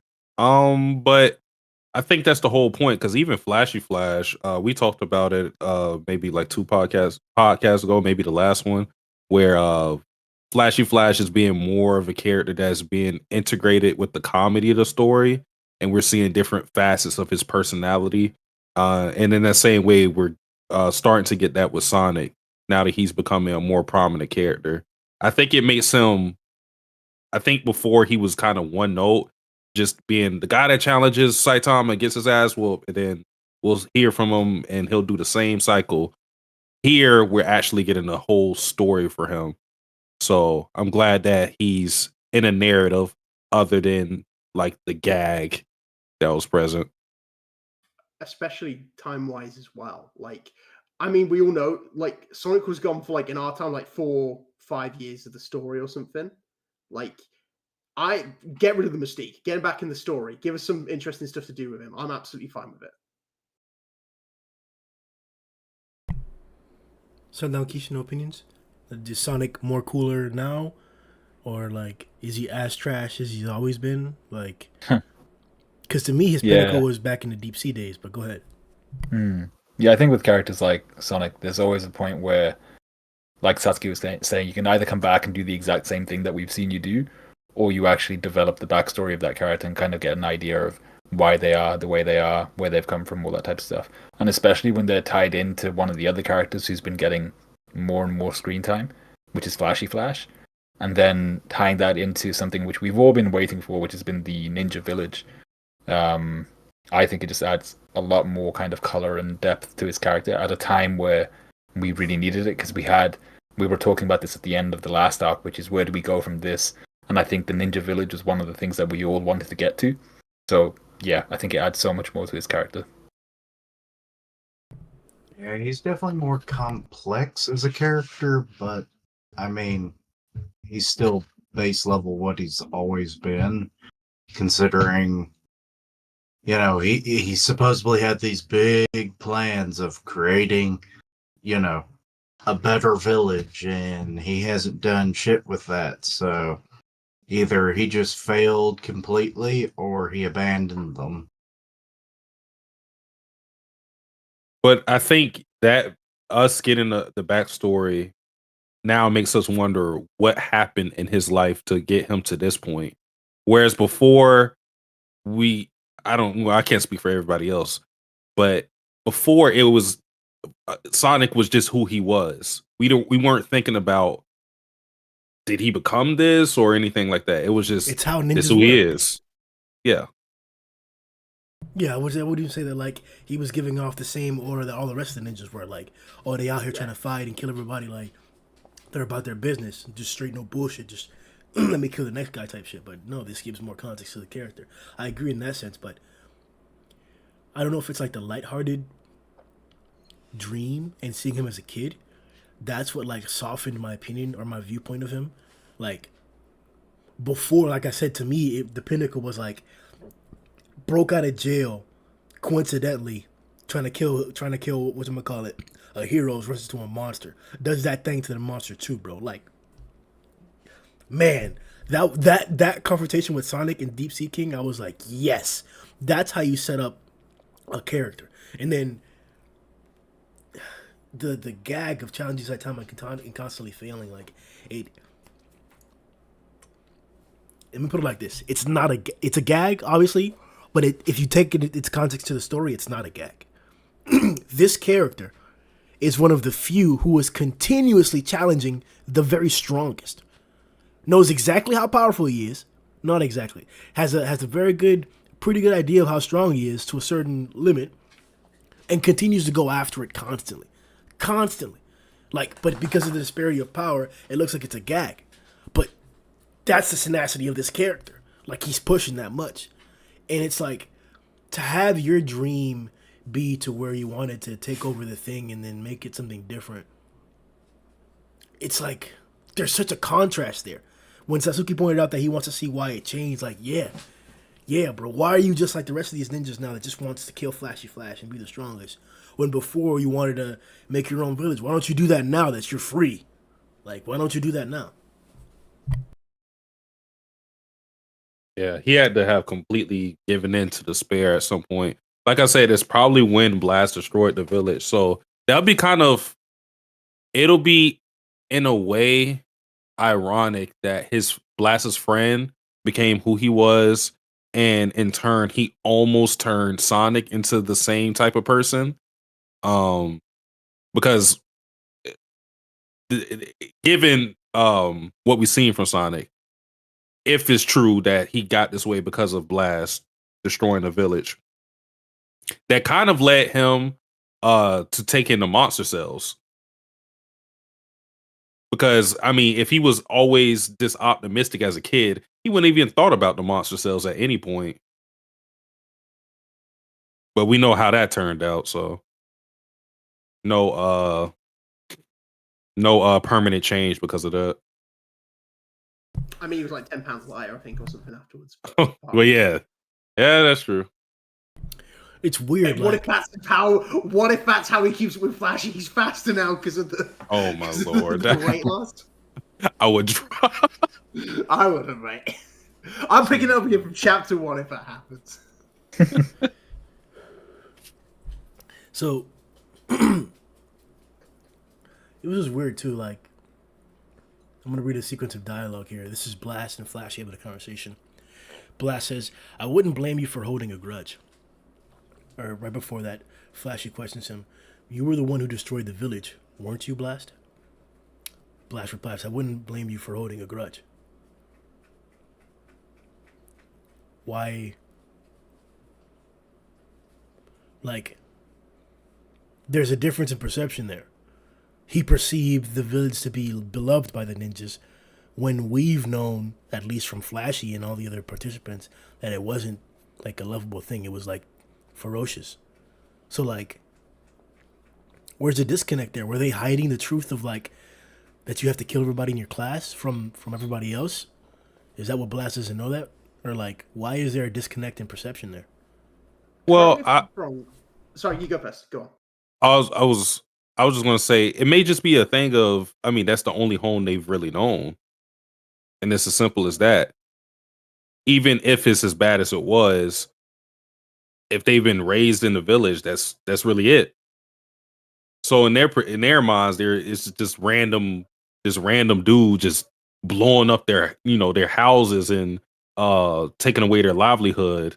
And maybe some people just had aspirations to be the strongest, and then he kind of shut all of that down. I mean, from what it can just be a simple outside appearance. So, like, as a ninja, you shoot, like, if you're looking outside, you're like, oh, the ninjas are loyal to the ninja village, so they must like it there. Whereas once you actually get to know it, it's like, oh, it's not great. Same with like Hero Association. Like, a lot of people are like, yeah, being a hero is great, the fame, the power, like everything like that. But we know what really goes on in the Hero Association. It's not all sunshine rainbows. Mm-hmm. But just quickly, Grim, why do we think that they have to kill everyone in their class? Because Hellfire and Galewind are from that class, the 37th, but Rumbling Thunder's also from that class as well. Yeah. So it might not. There's probably so. At the very least, we can limit down to the reason Flashy left. It isn't because he was going to have to kill Sonic. He might have had to kill Sonic. That might be a reason why he left. But it wasn't like, oh, kill everyone in your class. Okay, I don't know where I'm drawing that from. Okay, I'm drawing that from Kingdom then. Mm-hmm. We talked about Kingdom last time. But I thought that was already said in one. I thought that was said in One Punch too. That's never been said in One Punch. You might also be getting some Naruto in there because the Hidden Mist Village did that. Nah, bro. I'm not thinking about the fucking Hidden Mist. I'm thinking about Kyokai and the girls, or I thought I was thinking about One Punch. I don't think they ever explicitly said that, but I mean, I had the same sort of thought too. So, yeah, I don't know where we're drawing that from though. Yeah, I don't think it can happen in One Punch because, like Matt was saying, we have 3 people from that 37th class or whatever it was that Hellfire Flames from. We had, I think, a couple of the guys that introduced themselves were from the same class. Mm-hmm. So we know that at the very least there are at least like 2, 3, 4, 5 different generations where more than one person came out of it. So, okay, just see anybody in the chat or us if you want to do research or anything like that, just to confirm later on if there's nothing in One Punch Man that's ever given context to having to kill your classmates for the ninja village, whatever. Clarify that. But okay. Well, it was. I understand why, because the last class was literally called the end. Like the whole point is there's something about them that we don't know who decides the names, of course, because like we don't know who decides like the ninja names and the generation names. But the end has a meaning to it. Like, were they the ones who were designed to be? Were they named the end after everything happened, or were they named the end because they were designed to be the last generation ninjas? Like these were going to be the ninjas that were going to carry out what I assume something to do with God, whatever their goal was. Yeah, that's an interesting point actually, because then it comes back down to why did Empty Void create this ninja village? What was his kind of ultimate aim? Was it to create like a little army? Did he have an encounter with God where he was like, okay, I need to now create this host of people who are, maybe he was trying to find a host for God, maybe he was trying to create like an army for God or something like that, whatever it might have been. There seems to have been something which encouraged or motivated him to start this village where he would train people to become exceptionally strong. Mm-hmm.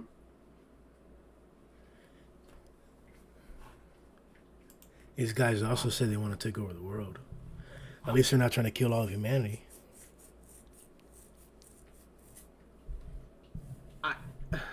No?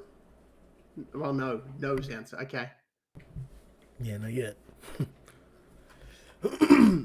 I think that's pretty much all I can think of. I think we could talk about like the morality of these experiments here. Yeah, we actually should talk about the demonstrification thing and the morality of this demonstrification. So, these are people that ate monster cells and turned into monsters. Every single person that we've seen in these experiments, correct? Yep. There's not a single person who monstrified naturally. No, they all had monster cells at the Super Fight tournament. And we see with the panda guy, or the guy that the bear guy, that his vitals were able to be stabilized after displaying a willing spirit. A willing spirit in extreme stress. Simplification for how they monsterify, right? They have extreme negative emotions and stress. So, what do you think? Like, don't just think about this in like open up your mind, open up your thoughts. Like, what are the different ways that this affects the story, or like or we could just look at this in like a moral aspect. Like, is it really okay to do this? Like, should you not be finding a different way? Like do you, like, what happens when like this is a widespread thing? Like, do you make this public? Can you publicize this? Like, is this a way to be able to tell everyone about why people monsterify, because now you have a way of stopping it? Like, or reversing it, as it were? Like, is this the upper hand? Does this give the association the upper hand in contrast to the Neo Association, because they have a way of demonstrifying people now instead of killing them?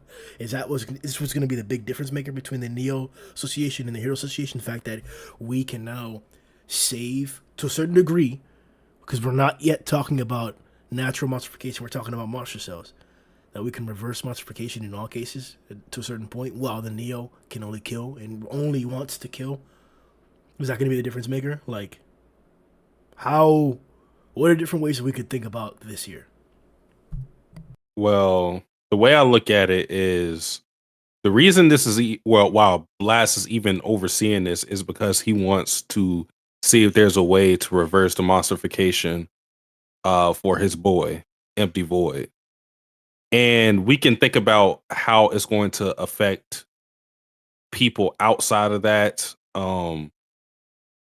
But I think, just for giving a story right now, what's going to end up happening is, because they got progress with it, but because they are that man is awakening now and possibly going to fight Blast now, it's going to be a situation to where he was too late, and he's going to be forced to kill him because he didn't figure out how to reverse the effects of monsterification in time. As to how it's going to affect people later in the story, we may figure out a way to do it, but for what we see, it takes a person who's willing or wanting to turn back human. And given what we know of that man just a little bit, he probably doesn't want to turn back human anyways. So Yeah, and I think that's where kind of Grim was talking about the ethical part of stuff. I think that's where the ethics of it will come into it, where Blast is probably going to have to make a decision where he understands and kind of contemplates once someone decides that they don't want to return to being a human. That's when they are in actual fact a monster, when they willingly transfer to being a monster or transform into being a monster. That's kind of the no-go. So, and that'll be something probably I think the cast, like Saitama and stuff, will probably think about a little bit, which is, yeah, when these guys actually want to stay as monsters, then they are monsters. That's when we have to get rid of them, kill them. And then you have other monsters like Monaco, for instance, who, even though they are monsters, they don't behave in such a way where they're evil. And there are monsters who do want to change back. So there'll be that kind of conflict a little bit where it's like, we can't kill those ones, but we can kill the ones which are actively being evil. I mean, I think it's pretty simple. Just to say this is like, although there's like physical effects of when you take the monster cell, you become more monstrous. Like that makes sense, but it all dwells within the heart because you had to have that want at times, not with everybody, but at times to be that type of person. The good-natured people we can already see, or the people that wanted to change, like Armored Gorilla, Mosquito Girl, like they're monsters, but they aren't out killing people or doing anything evil. So it really just depends on who the person is. Because monsterification, I think we'll start to see, is more of an amplification of your negative emotions that turn you into a monster rather than just outright turning you into a monster if that wasn't already something that was within you. Like there has to be potential there. Mm-hmm. Not to mention, Monica pointed out her backstory and how she how she originated as a monster. We know Pureblood is also a natural monster. I keep bringing him up because he's like the one that pointed it out. So, but there are many other examples as well. So I don't think we can just. Matt mentioned something earlier that's coming to my head, and I think it's more valid than I gave credit to. It was a fact that monsterization may be the same thing at the end of the day. And the method in which you get monsterified may not matter. And that may mean that being blessed, that being born, and maybe not being born a natural monster, but being blessed, eating a monster cell, and naturally monsterifying are all going to result in the same exact thing. Do we know the origin of monster cells? Orochi. Orochi makes them. Mm-hmm. Something that's important as well is we know we've got a fact. We've seen multiple ways of how people transform into monsters, negative emotions, monsters, etc. We still don't have a set way to turn people back into humans. Like we've got the idea right now, which is stress, and part like in opposite to negative is the positive emotions. The only time we've ever seen monsters turn back into humans is when Fubuki rescued some people, but they weren't full monsters; they were part monster. We still don't know a set way, if it is possible, for humans to turn back for monsters to turn back into humans. Quick question. Did Orochi monsterify naturally, so did he just get stronger and stronger and then monsterify? Yeah. Yes. Obviously, with the Psychosis. influence of Garou. Mhm. It was her Yeah. first experiment, or not her first, but one of her experiments.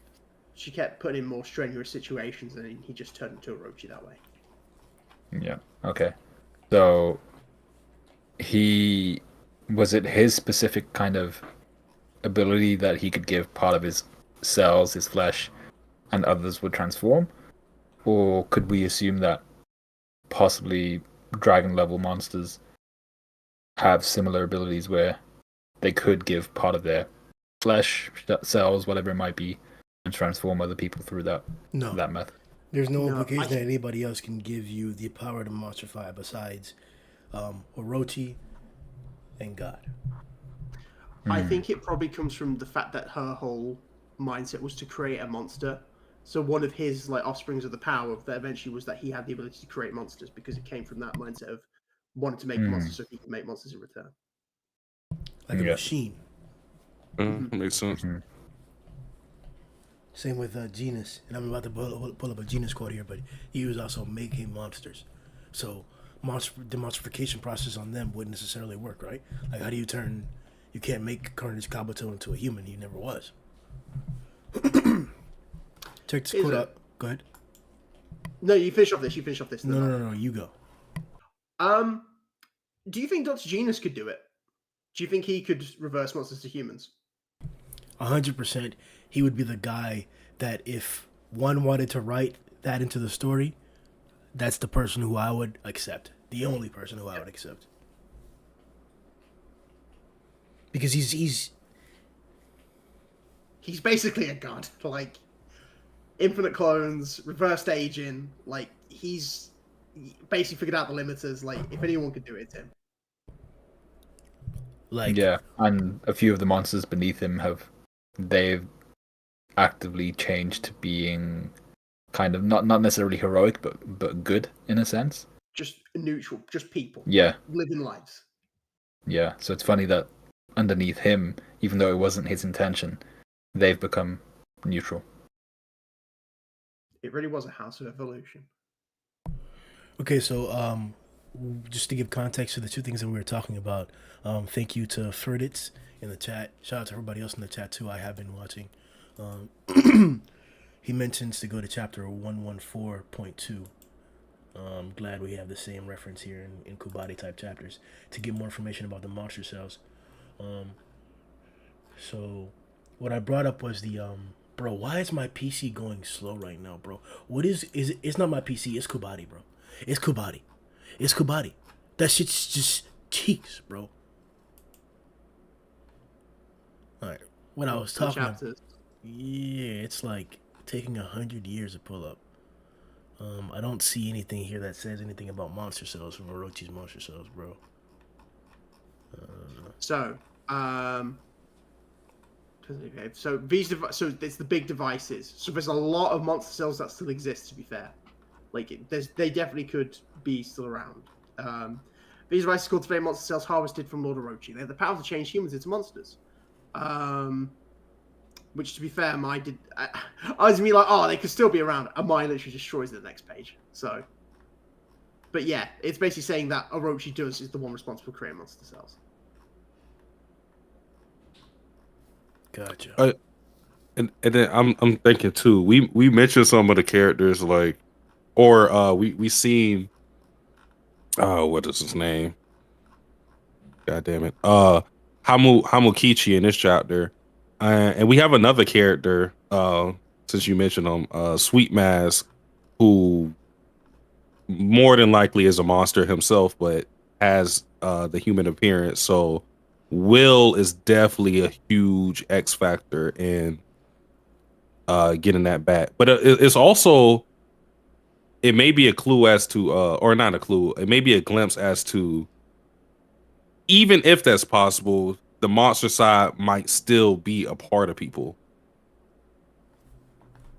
If you get what I mean. Okay, yeah, I think so. Because I don't think, do we think of Sweet Mask as a monster? Do we consider him a monster? Not fully, but we think so. but we don't have like a full. Is he? That's the question. Is it like a 50-50 thing where he is half man, half monster? I think these experiments might result in a similar type of situation where is you may get your human appearance back, but you could revert to a monster given the right stimulus again. That's fair. And then it is to do well. Like willpower has always been like a massive thing in One Punch Man. Like, so I think it is that having that will to stay under control, because like that's what Amai has, as we assume. It might be that like Hamakichi has to learn this as well. We know the reason Saitama broke his limiter is because he was so like his will was so strong, he just didn't stop. Like we know will is the key to great power, really. Well, don't we already have an example with because I'm not sure what they technically class as, but Hellfire Flame and Gale Wind. Yeah, Absolutely true. Yeah, because they can switch it on and off, right?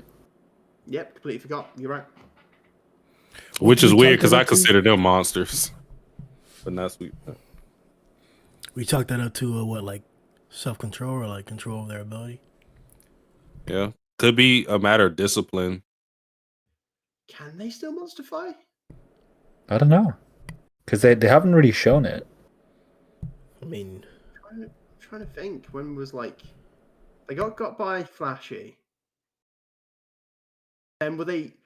Am I misread? Were they brought back to life by Child, or was Was that it pre- was it or- yeah, was it by Child Child or was it Phoenix? Was it like a Phoenix rewrite or what was it? It was a child. No, yeah, the Phoenix. Oh, was it just a Phoenix rewrite? Oh, Yeah, I Yeah, can't. the Phoenix. The Phoenix rewrite was the rejuvenation. Like so, originally that's when they came back. Was then. So no.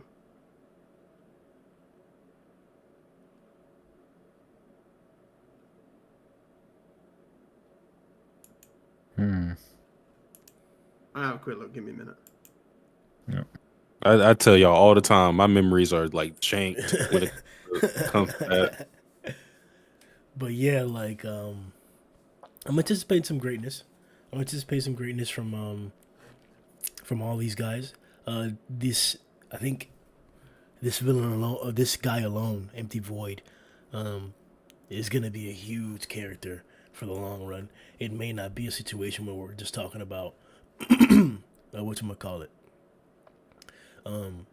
him versus Saitama or him versus Blast. Like this guy could like really change things. Like this guy could be the puzzle that everybody's after, or the most sought after individual in the series.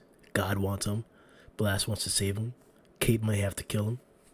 Who knows?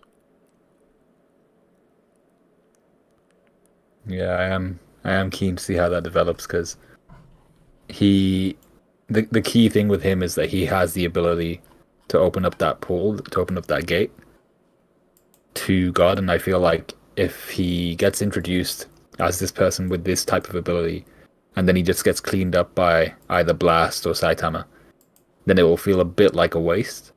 I feel like there's more to be added to his story. So I'm hoping he doesn't just get kind of mopped up. One thing he could do is just, simply sneak blast. Try to, like, if he does get beat in a fight or it's looking like he's about to get stomped, he could offer him what Blast would want, like a bridge into him turning back into a human. Like maybe he'll be like, "Hey, Blast, wait a minute, hold on, I seen the light, bro. Matter of fact, yeah, man, I heard you doing the monster reverse thing. Yeah, let me go check that out, bro. I was tripping. Yeah, I was tripping. Come here, give me a hug, then stab him in the back." Given that that's Blast's whole reason for wanting, overseeing the experiments, for reversing monstrification, he is prone to being portrayed in that way. Not saying it's going to happen, but it's a possibility.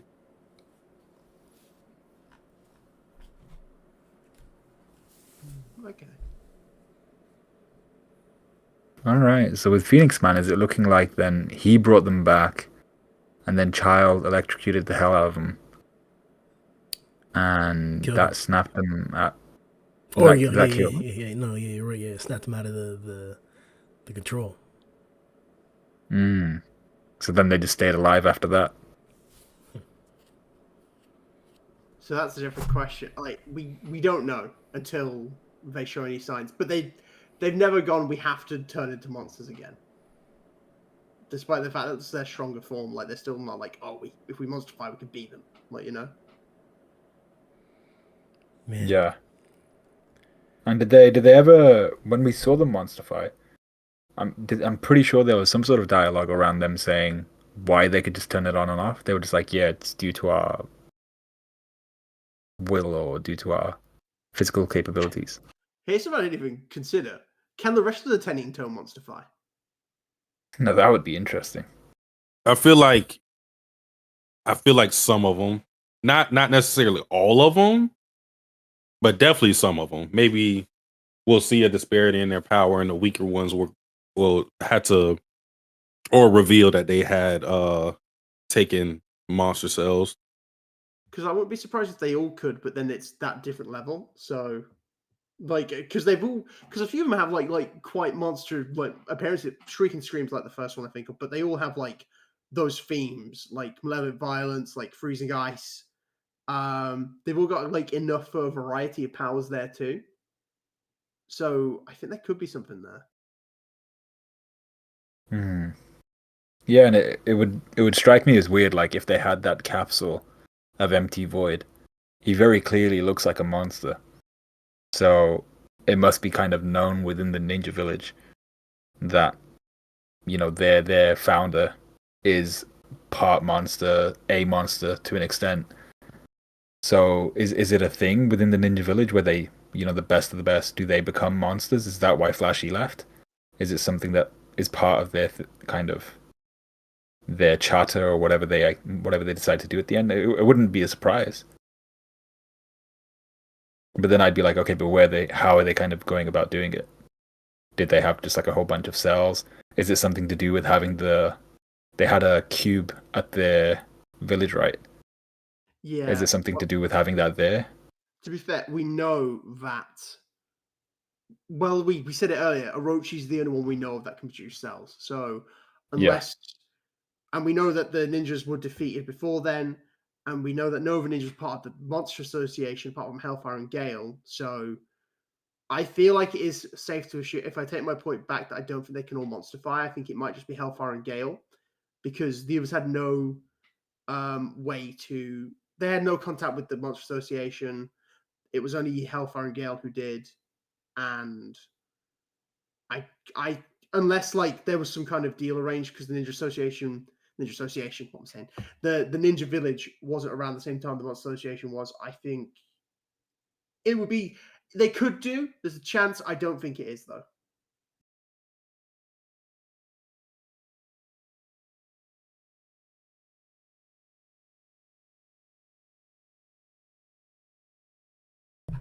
Gotcha. Yeah. I was just looking for this panel. I don't know if you guys can see it there. The one. Yeah, I can see what you're going through. Yeah. So this is when they've monstified. Did they do any explaining before they, like just before they changed? Did they say anything, or did they just do it? Oh, that. Oh, yeah. I looked for that. There wasn't any there. I was just pointing out this panel here on the left side. Do you see that? What, Flash bleeding? I see that there's like a big there's a rock. Oh. You see him getting clapped. You see him and Oh wait, hang on, what's that? Oh no, let's go down a couple pages. I think I just tried something. A couple pages down. You see him getting clapped. Oh, that's a little panel. That's a little panel. No, what was that full page one? A couple pages down. No. What's that? Oh, whoa! Look at that. Ain't nothing, bro. Oh, look at that full page where he's looking absolutely fine. Nah, listen, bro. All right, that's it for the podcast. Flashy Trash is out here for real. Here's a panel that I really need you guys to focus on. Damn, look at that. This is your guy. This is what we can expect in a fight coming up here in the next 2 chapters. Him getting disarmed, smacked, Flashy's blood splattering everywhere, Rick, bones can you pull up cracking. that panel of Atomic's blade getting smashed by even natural water, please? You're cutting out. You're cutting out, Matt. We couldn't hear you. And he just Oh, like, sorry. just Can you focus pull on- up that panel of Atomic's blade getting smashed by evil natural water? He's in the Matrix. We can't make it out. I'll Disconnect type the in the chat. reconnect. Everyone's clear that way. I'll put it in there. Look, everyone's clear, so what I'm after, it's okay. No. 195 and 196 were very, very exciting. I'm really looking forward to things now, and this is gonna change things. This could potentially lead into a fight with Blast and Fat Man as like a first meeting type scenario. I looked at the picture again. Blast didn't really look scuffled up or like flustered in the fight, while Fat Man did look like he was getting clapped and he was hurt. So I don't know about all this. I think Blast is stronger right now, but that was a silhouetted picture, damn near like in a memory. We don't have any real context to that. So we'll see. Yeah. We'll see. I know you're wrapping up, but I'll just say I think one of the reasons that could be a change was like power. We know ninjas really value power. If he realized there was a power discrepancy between him and Blast, and he was like, "Oh, I'm not." He was like, "Oh, I'm strong as him," and then he actually saw I'm not, and maybe that's one of the reasons he monstified was because he wanted to get that. He wanted to be as strong as Blast. Agreed for power. Could be. I mean, I said it on this podcast, and I think it was last, but I think there's parallels between Flashy Flash and Sonic and Blast and Empty Void. Yeah, I think you're right. I'm seeing those more now, especially.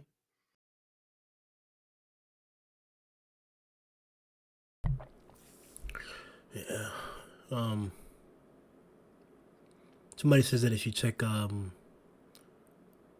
well, yeah, I'm not doing that. So yeah, boys. There's a lot to look forward to here. Not from Flashy though, probably from all the other characters that are showing up here around Flashy. Those are the real highlights. And One Punch is getting gas again. We now have a very good assortment and Blast is around. So let's see what One has in store for us. Like the video, guys. Subscribe. The next chapter should be coming up here in not too long, right? Next week. There we go. Next week, new chapter coming out, bit like we on that. We're gonna be on that bit good. We're gonna be on that shit like it's a female. Huh? Yeah. That's how we're gonna be on it. So like the video, guys. Oh, I don't know if you guys can see that there, but I'll let you guys finish up the podcast just looking at that. Just focus on that portion right there of Flashy in combat. We're gonna be getting more chapters just like that, exactly like that, in the next couple coming next week. It's gonna be Flashy getting disarmed. That's what we're gonna see a lot of, whole lot of it, in depth, detail. Not like those two pictures where we saw Blast and the boys in the corner, and then the associate. What, bro? Who drew that, bro? So the only person who's got a problem with Mariah's are Like, who drew Number that? one hater, bro. Grim hates the art of One Punch Man. Indeed, bro. Cannot stand it. Put that on record. I'm just saying, bro. I'm here for the art, bro. Like the video, subscribe. We out of there, bitch. We out of there. Yo!